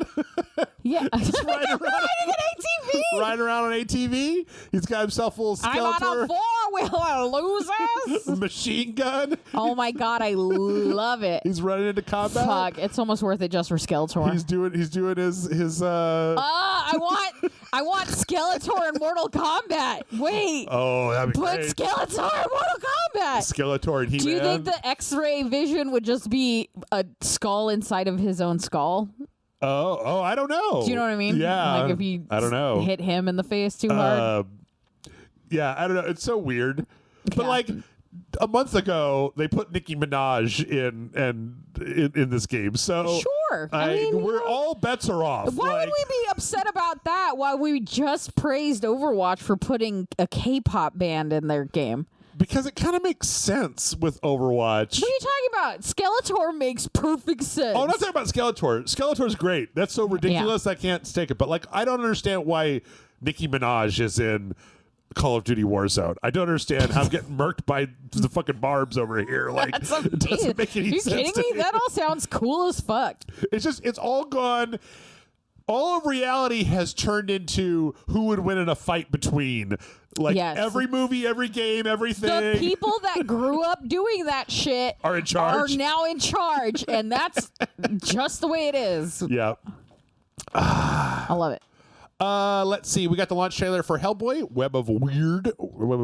Yeah, I know John's really excited about this, but then also very like, I hope it's good. I played it yesterday. It's mid, a little meh.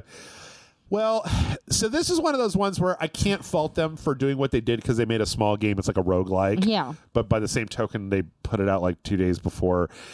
No, you know what? I'm going to stop saying that because here's the thing. They put it out 2 days before Spider-Man. Okay, But that's not the only thing that's out. Yeah. Forgive Me Father 2 is going into early access. There's this Excitebike game with furries that I've been wanting to play. World of Horror went into 1.0. There's like all kind. Puppet Combo put out the fucking Ding Dong Dead. Like it's not just AAA games. There's a million good games, and this one was okay. It gets the look down well, but it's kind of repetitive to play and a little dull. And so no, it's not just like Spider-Man is out. It's that there's a million things out that I'd rather play. But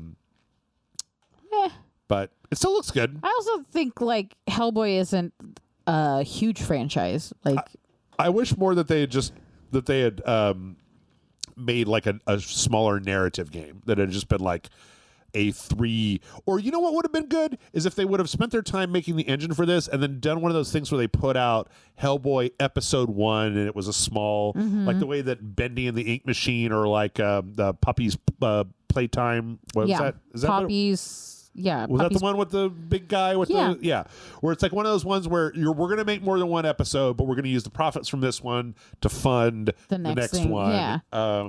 As opposed to trying to put something out. I know I was just bitching about not getting whole games, but I would have rather had whole games versus like an episodic thing are two different things because it's a different price point typically, and it's to fund the next thing.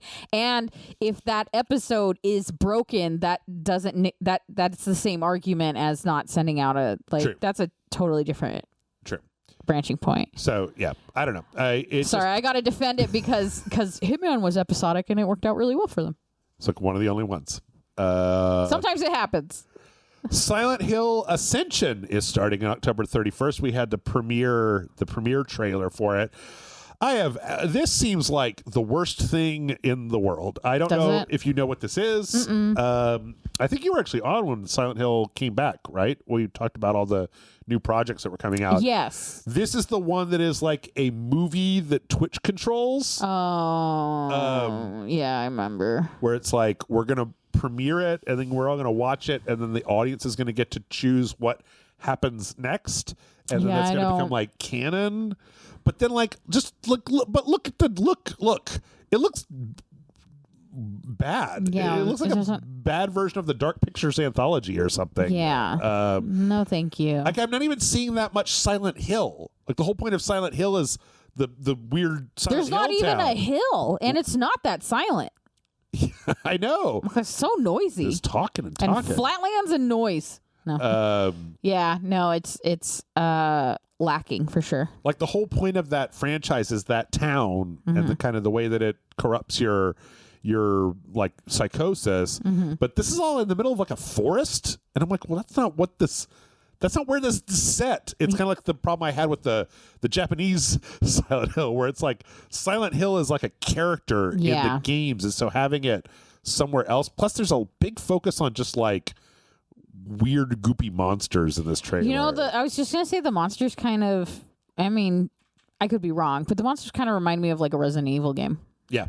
Like just a little bit. Some you're like, you get the vibe of like, oh yeah, Silent Hill, but like a lot of these bigger looking beasts, they kind of remind me of less disturbing and more just like, something I could shoot with a gun type of thing. I don't know. I honestly think that Silent Hill is like a really difficult franchise to create, and that it should not be in the hands of it should be very careful who makes Silent Hill games. I think it's really difficult to do a really good atmospheric horror game, and I feel like Silent Hill really relies on that atmosphere because like the location is such a big part of it. So, I mean, if you're just going to make another horror game, why bother calling it Silent Hill? Yep. We got the launch trailer for Slenderman. Slenderman is back. That game came out already. Yes. That's why this is the launch trailer. 10 years ago? Oh, no. This is the remaster that came out. So, yeah. I was like, Corey was in that original video. Yes, he was. That one had an animated intro it with us in the loading bar. So, but yep, they've gone ahead and remastered Slender. The Slender. They've added some new stuff to it. They've made it look better, I guess. I keep looking at these trailers for this game and going like, this looks about as bad as it did the first time around. Are you sure? Like, if you went back and played it, it wouldn't look 10 times. Do you know what I mean? Yes. Where your like memory filled in the gaps. And, Probably so. Like if you went back, you'd be like, my eyes. Yeah, probably. Yeah. And also the question of whether you go back to play the full release or then the one that was going around the internet before that, the itch.io indie game. But I don't know. Why'd they just show me a crying child? I don't know. I don't remember a crying child. Am I the crying child? Did you just show me? Some kind of Matt Pat lore bullshit with Slender Man now. So I mean, Slender Man always had some weird lore. Yeah. I don't know. Let's see. What else do we got here? Oh, I said close. Okay, get out of here.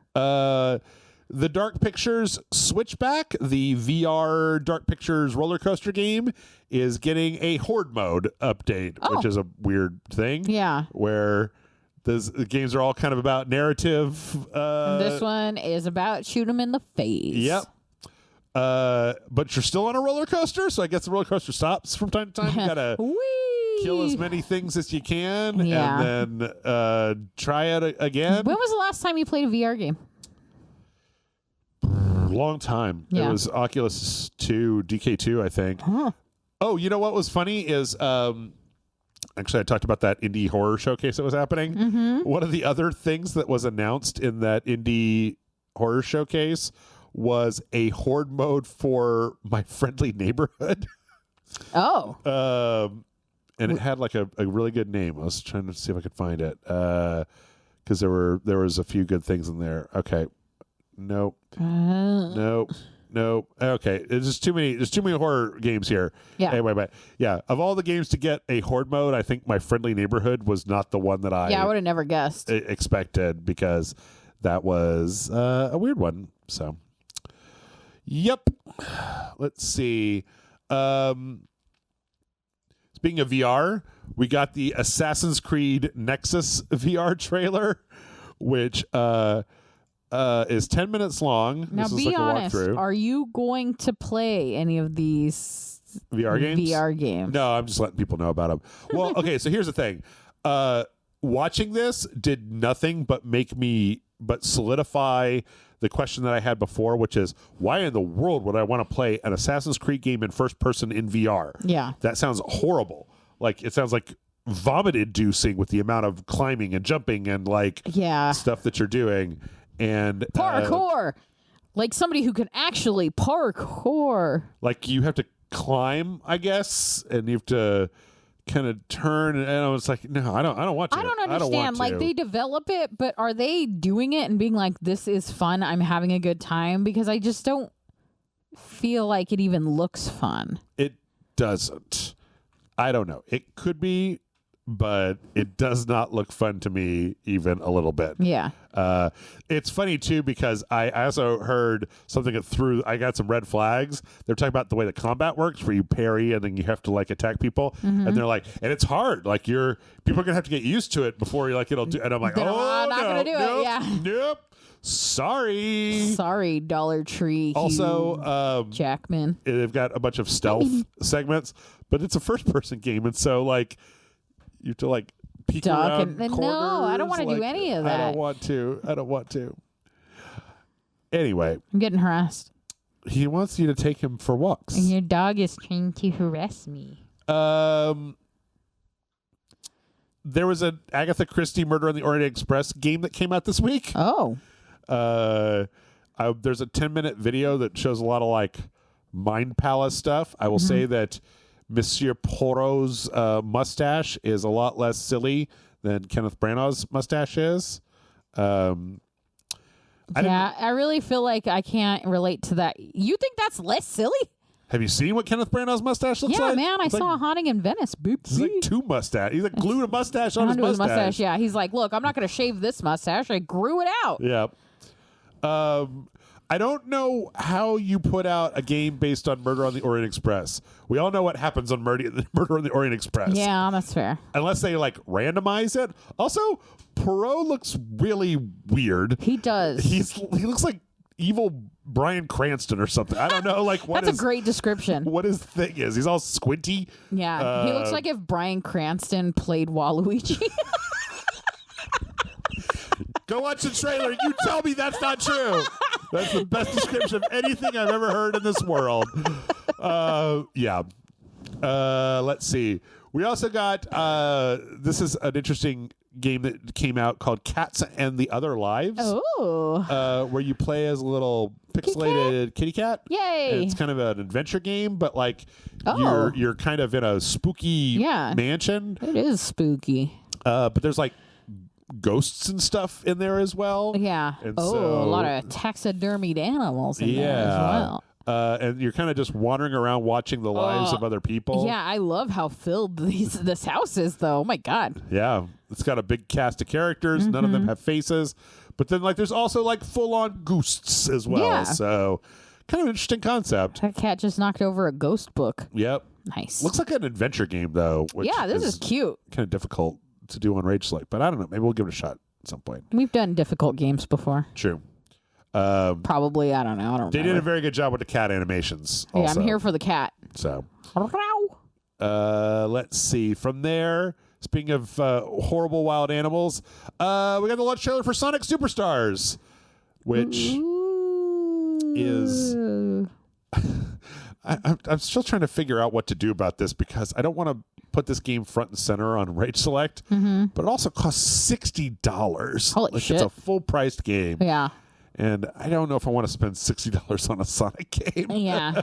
Because it just looks like a Sonic game. Tell you what, you buy it, we'll do a full sequential of it. No. That's the worst. What are you talking about? That's the worst. That's the worst deal I've heard. I'd rather get punched in the balls one time. I can make that happen. I'd rather none of that happens, but I don't know. This is a lose-lose scenario for me now. Super fun. I don't know. It looks like a Sonic game. Yeah, it does. It actually looks like it could be slightly better than some of the recent 3D Sonic games. So I don't know. Maybe we'll see at some point. Yeah. Let's see. Another animal news. We got this trailer this week for a game called Empire of the Ants. What is this? An Empire for Ants? Running on the PlayStation or running on Unreal Engine 5. Really good looking. Like wow. Really looks like a video of actual ants. Yeah. Is that the gameplay? Yeah, this is like what the game looks like. Wow. So, it's funny because these ants look good, but then like when you see these other big ants, they look like weirdly cartoonish. Yeah. So I don't know. I don't know, man. Sometimes there's bugs that the more like detail you get, the less real they look. That's true. But like this looks absolutely that looks cool. great. And then there's big like bug battles. Oh hell yeah! There's a part at the end where who's riding a snail? There's some fucking giant snail coming through. Bugs are swarming a mantis. Praying mantis. Wow. So yeah, pretty cool. Yeah, wow. I mean, it's funny because like the concept, it's like I don't know if I give a shit about this, but like it looks so good. Yeah. This really proves me wrong about the like a game has to be fun over looking good because this looks so good. I'd be like, you know what? Well, it's also a thing where it's like if something looks good and it looks like something you've never seen before, it could be very striking. As opposed to things you have seen before. I have seen it though. I've definitely seen a pile of ants. Like it's just a thing that has happened. The actual announcement trailer for the release of Earth Defense Force 6. That looks like a weather lady. Oh my god, her body is snatched. A weather lady, and then like a guy. And then there's like kind of a bunch of silliness where some dudes are dancing in front of... This is like the bug hour for us? Yeah, pretty much. Pretty much.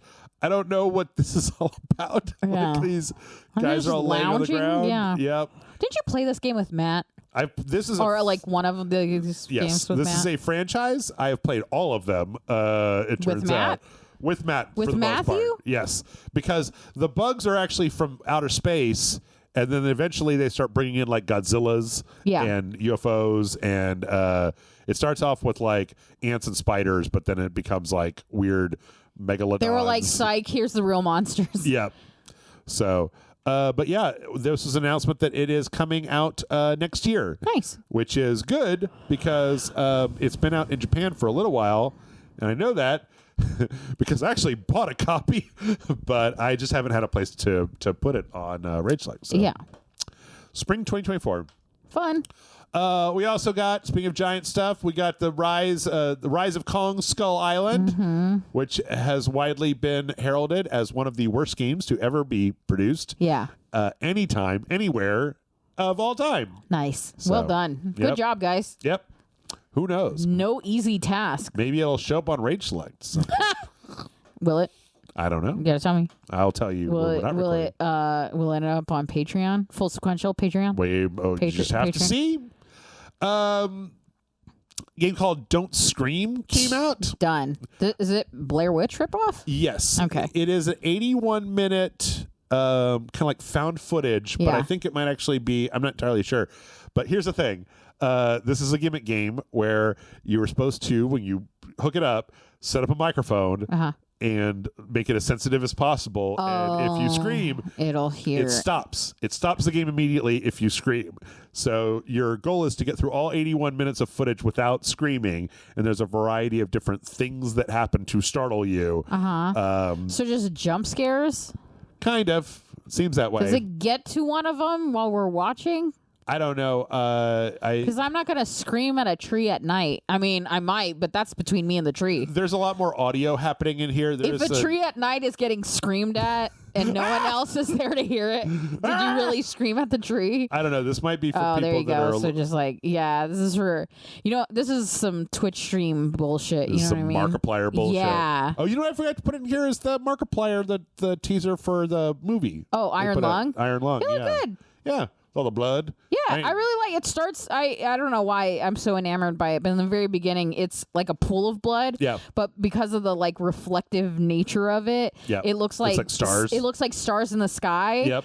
And then like something comes out of it, and you realize it's blood. That's great. Like that is actually very good cinematography. It is, which bodes well for Markiplier. And the fact that Markiplier was willing to lay down in a tub of blood. Yeah. Is that actually him? I don't know. I think it is. You never really see his face. When he gets up, you kind of are able to see him a little bit. I just didn't know if he. I thought that looks like him with the beard and the nose I guess and I can stuff. see it. But I didn't know if he was in it. I thought he was. They're supposed to be in it. I gotta be honest. Supposed to be the guy. Yeah, I gotta be honest. I only know that he directed it and he like funded it. But yeah, oh yeah, you know what? You're right. 100%. Pretty sure that's Markiplier. Yeah. So that makes sense. He went to the hospital and he had blood stained eyes, and I was just like, wow, he was really close to the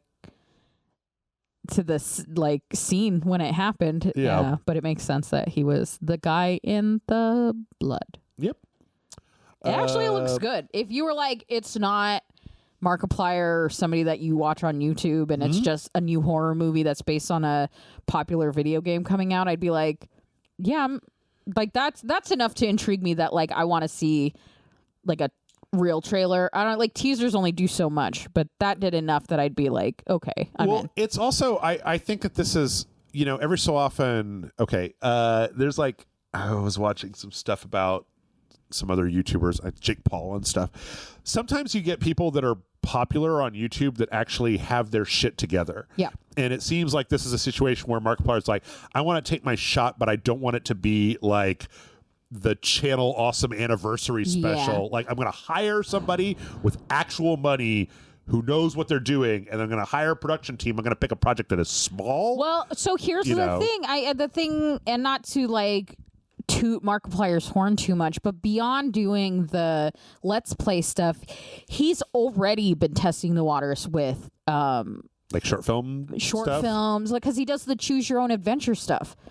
And they're like doing films. Okay. And he's definitely like taken there. He does Let's Plays and does the like, this is going to make me money because I'm really popular for doing it. But he utilizes that to fund his creative endeavors. Right. So that he can do films, so he can do his like narrative based stuff. Okay. And I feel like he's been building those up as proof of concept so somebody could give him an Iron Lung. And then if Iron Lung is successful, I fully believe that he would like launch that into just a regular career in filmmaking. I feel like it's like when we were early on the internet with people like, and I'm not trying to throw shade or anything, but like the Angry Video Game Nerd and like the Nostalgia Critic and stuff like that. All those guys were like in love with movies, but then it turns out that none of them were actually any really good at making actual movies. Yeah. They were good at doing skits. And so he's like, I can do a skit, but I would never be like, and that means that I'm going to make my own movie. I'm going to crowdfund $2 million to make the RageSelect movie because it would just be the same garbage that they've made. But like their stuff always looked like their big anniversary videos always looked so much like you and your buddies got together and over a couple hours made a script and. Apparently, they were just hell to work on. Yeah. Well, there are a good chunk of those people didn't seem like nice people to hang out with anyway, so I can't imagine it was a good time. But I feel like we live in a world now where, didn't you say the Skinamarink, right, was somebody that was on YouTube? Yeah. There is a pipeline now where there's bite-sized nightmares. Yeah, for sure. Actual talent that goes from YouTube to I mean, YouTube used to be a launching pad for animators. Right? Yep. So, I guess Newground was a launching pad for animators, but... Newground launched you to YouTube that launched you into an actual animation job. Yeah. But, I mean, isn't that the way you climb up anyway? Yep. It's about taking what you have and then utilizing it so that it launches you to the next more lucrative step. Yep. Markiplier's doing that in his own way. I think it's respectable. I'm going to use my experience to open up a Taco Bell franchise. That would be fucking so cool. Because I want free... and tacos so bad. It's just so I can pay all of the people on RageSelect and free Taco Bell. Can you imagine? I bought the cheapest fast food joint. Hell yeah, dude. Are you kidding me? I want nacho fries and I want them now. You know what I'm going to do is I'm going to open up a Taco Bell, and what I'm going to do is every 2 weeks I'm going to put 3 of the things they keep taking off the menu on the internet, and you guys are going to get to vote, and whichever one y'all vote for, I'm going to put it on the menu instead of having to be like, what's this month? And it's like, I don't know, the double habanero guacamole faceplant, and I'm like, I don't want that. I want nacho fries. Give me nacho fries. Yeah. Why is they're back. Yeah. They always do it's always, right now it's really dumb where it's like, I don't know, it's just a taco, but like ghost peppers. And it's like, no one wants that. You're already gonna poop a lot if you're eating Taco Bell. Why are you making it with ghost peppers? You manufacture packets of sauce to make it spicier already. Yeah. I can make it however spicy I want. Also, because it's fast food and it has to hit the lowest common denominator, it's never spicy. Yeah. It never is. Your ghost pepper is barely a ghost. Hey, we got a recap of all the stuff that happened in Alan Wake. So there's this guy, his name's Alan, and he has a wife. I actually think it was good for me to watch this because the thing is that the only time I played Alan Wake was when you and I did the sequential. And that was forever ago. We've played Control since then. You might have played another game or two between that time. I was trying to remember what actually happened in Alan Wake, and all I could remember was making fun of his bad writing and then the darkness. Yeah. And there's a guy in a big spacesuit thing. Yeah, Thomas at some Zane. point. Yeah. All the that. poet. I don't remember any of the Thomas Zane stuff. It's not a lake, it's an ocean, man. It's something like that. I remember the very beginning because I played that 3 or 4 times. So all you got to do is really think about Twin Peaks and then add a flashlight. Okay. Or, you know what else you could do is, this is really weird, but did you see this? Fortnite put an Alan Wake level in Fortnite where you can go into Alan Wake and you can basically play through a 25-minute recap of Alan Wake 1. What in Fortnite? The fuck? I sort of love that because I love Alan Wake enough to share him with Fortnite. But also, what in the fuck? I started it up and then realized that, I don't know, I might want to play it on RageSelect at some point. Yeah. But what was funny was I tried to figure out, I looked at all the skins that I had, and the one that was closest was Doom Guy. So I was the Doom Guy watching all the Alan Wake stuff happen. I love it. Just come on, let me rip a tear. But yeah, you can totally go do this right now. Because on the 27th, they put Alan Wake in Fortnite. They've got the nice. new Alan Wake as the skin in Fortnite. So hilarious. The one that looks like Jared Leto being John Wick. Ugh. Well, when you say it like that, I like it less. Sam Lake says that Alan Wake 2 is going to have a whole bunch of DLC. I love Sam Lake. He's my favorite. Some free, some probably is going to be paid DLC, but they're going to have a lot of it, and that's good. I did like also this is a PC Gamer article, and I get this now where they're like, Remedy's Garth Marenghi simulator. Do you know Garth Marenghi? I do, yeah. Thanks to John, I do know Garth Marenghi. So yeah, we can look forward to DLC for Alan Wake 2. Nice. Which is good.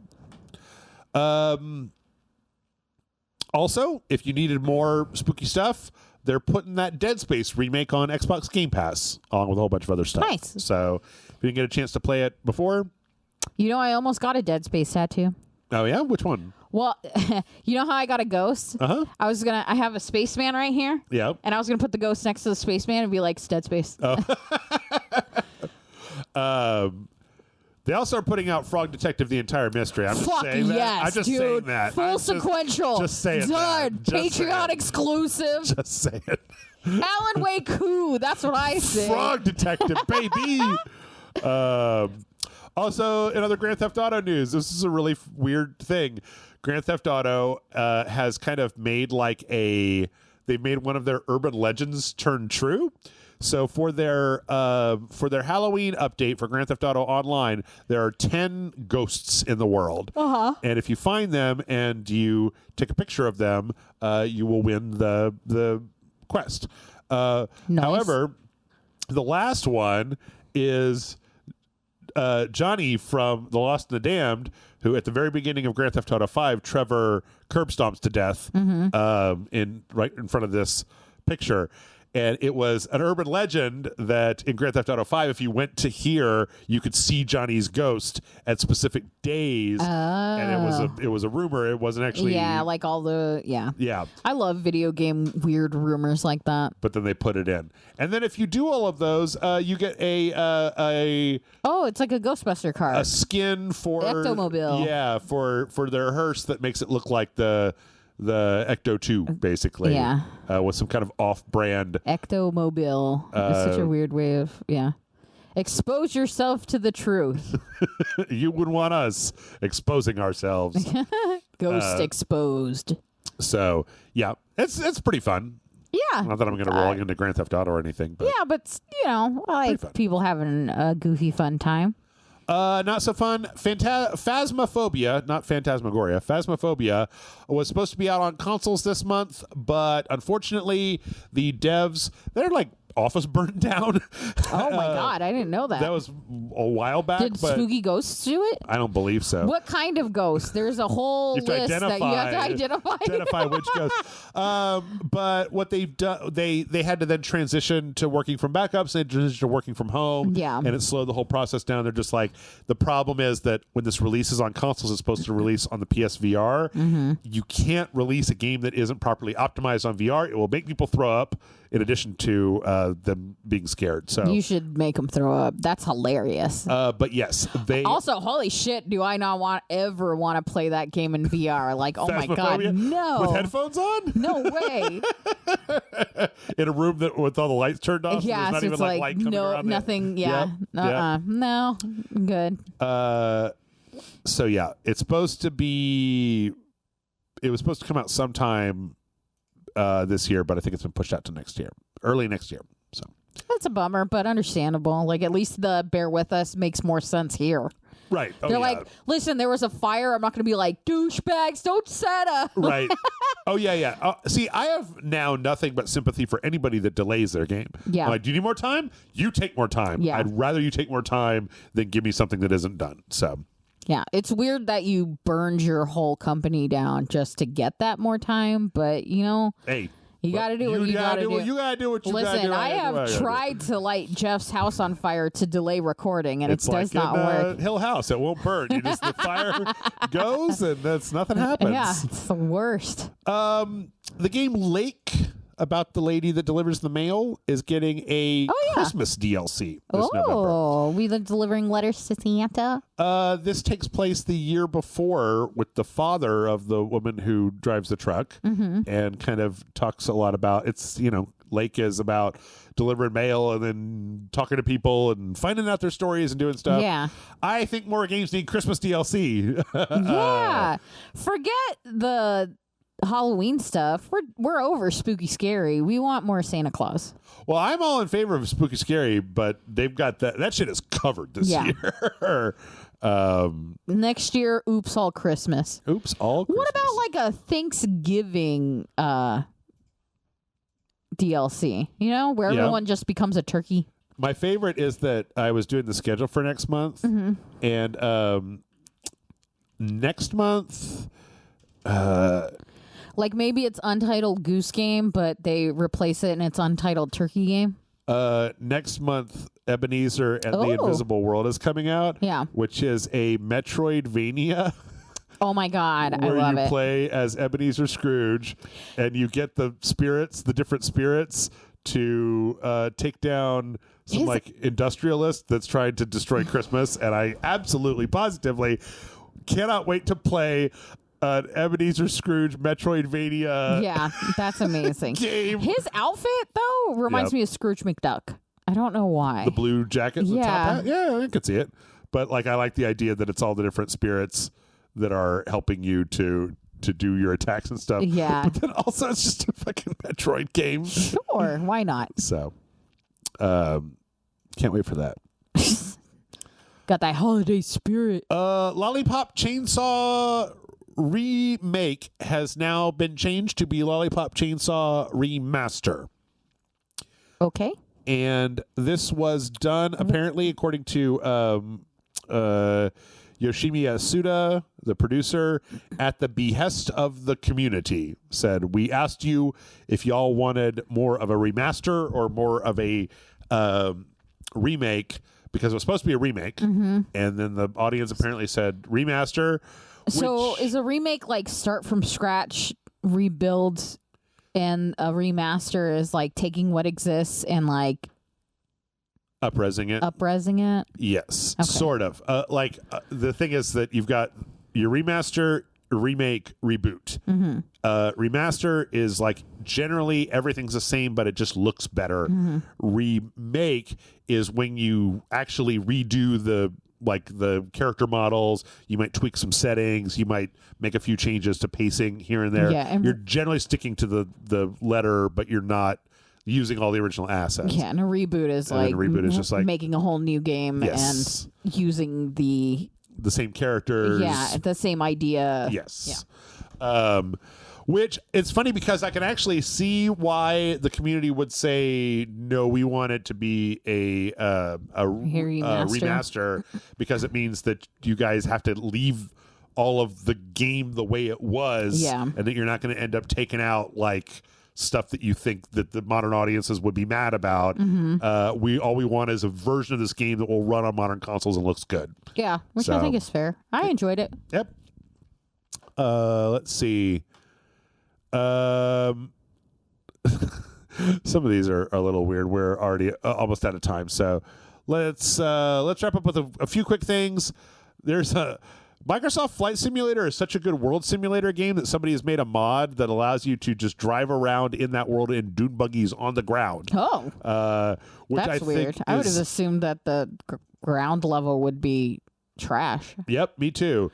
But apparently they've done so much work that there's this full mod called Juice Goose UTV that will let you drive around on the ground in dune buggies, and it doesn't look too bad. Yeah, no. And it's a little zoomed out from the car, but like for the most part, not too shabs. So yeah, check it out. I was thinking I wonder how it looks. All this trailer is out in the middle of like different wilderness settings. Yeah. I was like, I wonder how it looks in one of those neighborhoods.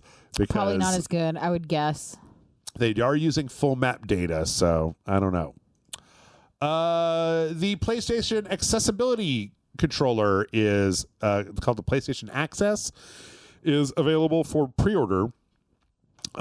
This is the controller that PlayStation made to compete with the Xbox controller, where it's all about setting it up for different accessibility options, giving people a lot of different ways to input. You can use multiples put together.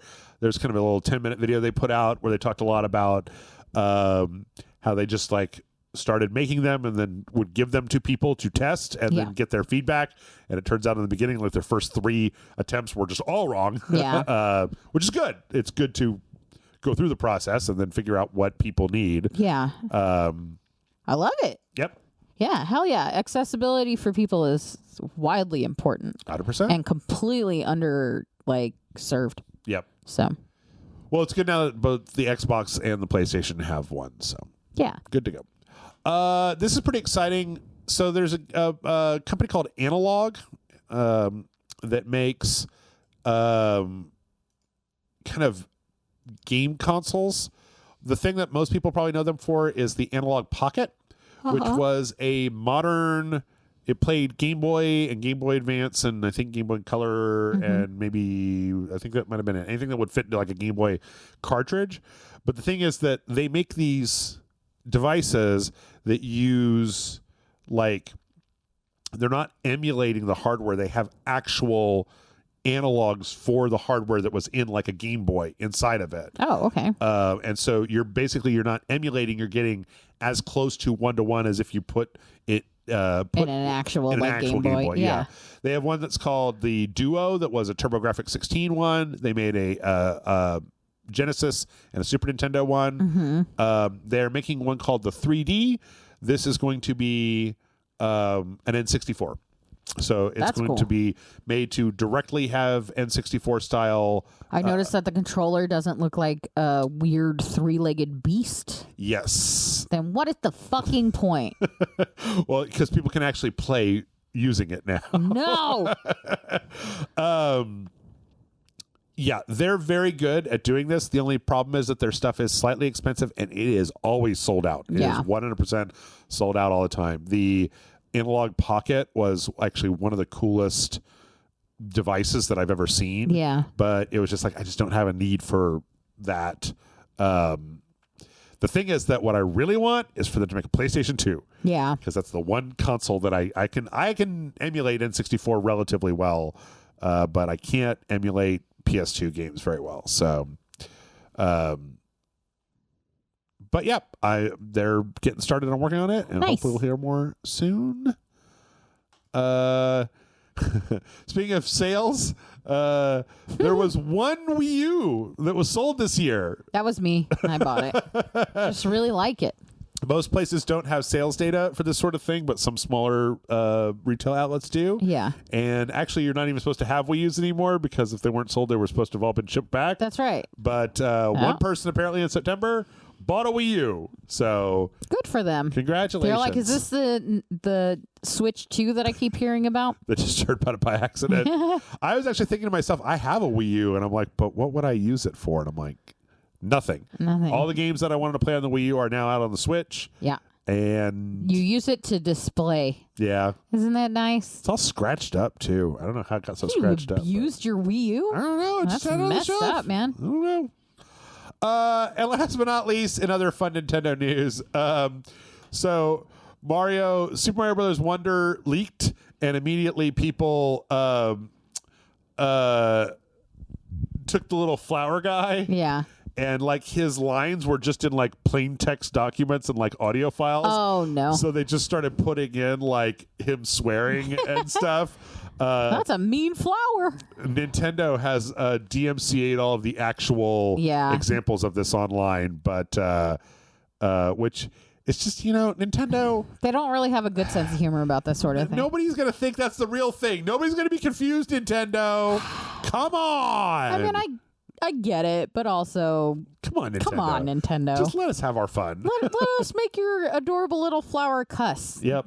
Come on. I really also can't wait to play. It's kind of weird. Dude, I'm so psyched for it. Super Mario Bros. Wonder. So, what if it was Super Mario Bros. Wonder or Alan Wake 2? Alan Wake 2. Alan Wake 2. Oh, okay, so not that excited. If it was Luigi Wonder, I'd be like, all right, well, hang on. What if it was Luigi's Mansion 4 or Alan Wake 2? That's a trick question. I'm pretty sure they're the same game. That's the podcast for this week. Oh, boy. Ooh. The coffee ran out. The stories are done. I think I only had to cut 2 things. So nice. Let's go get nacho fries. Oh, yeah. Yeah. We're going to go there. We're going to make them give us nacho fries. I don't give a shit what's here. You give me nacho fries.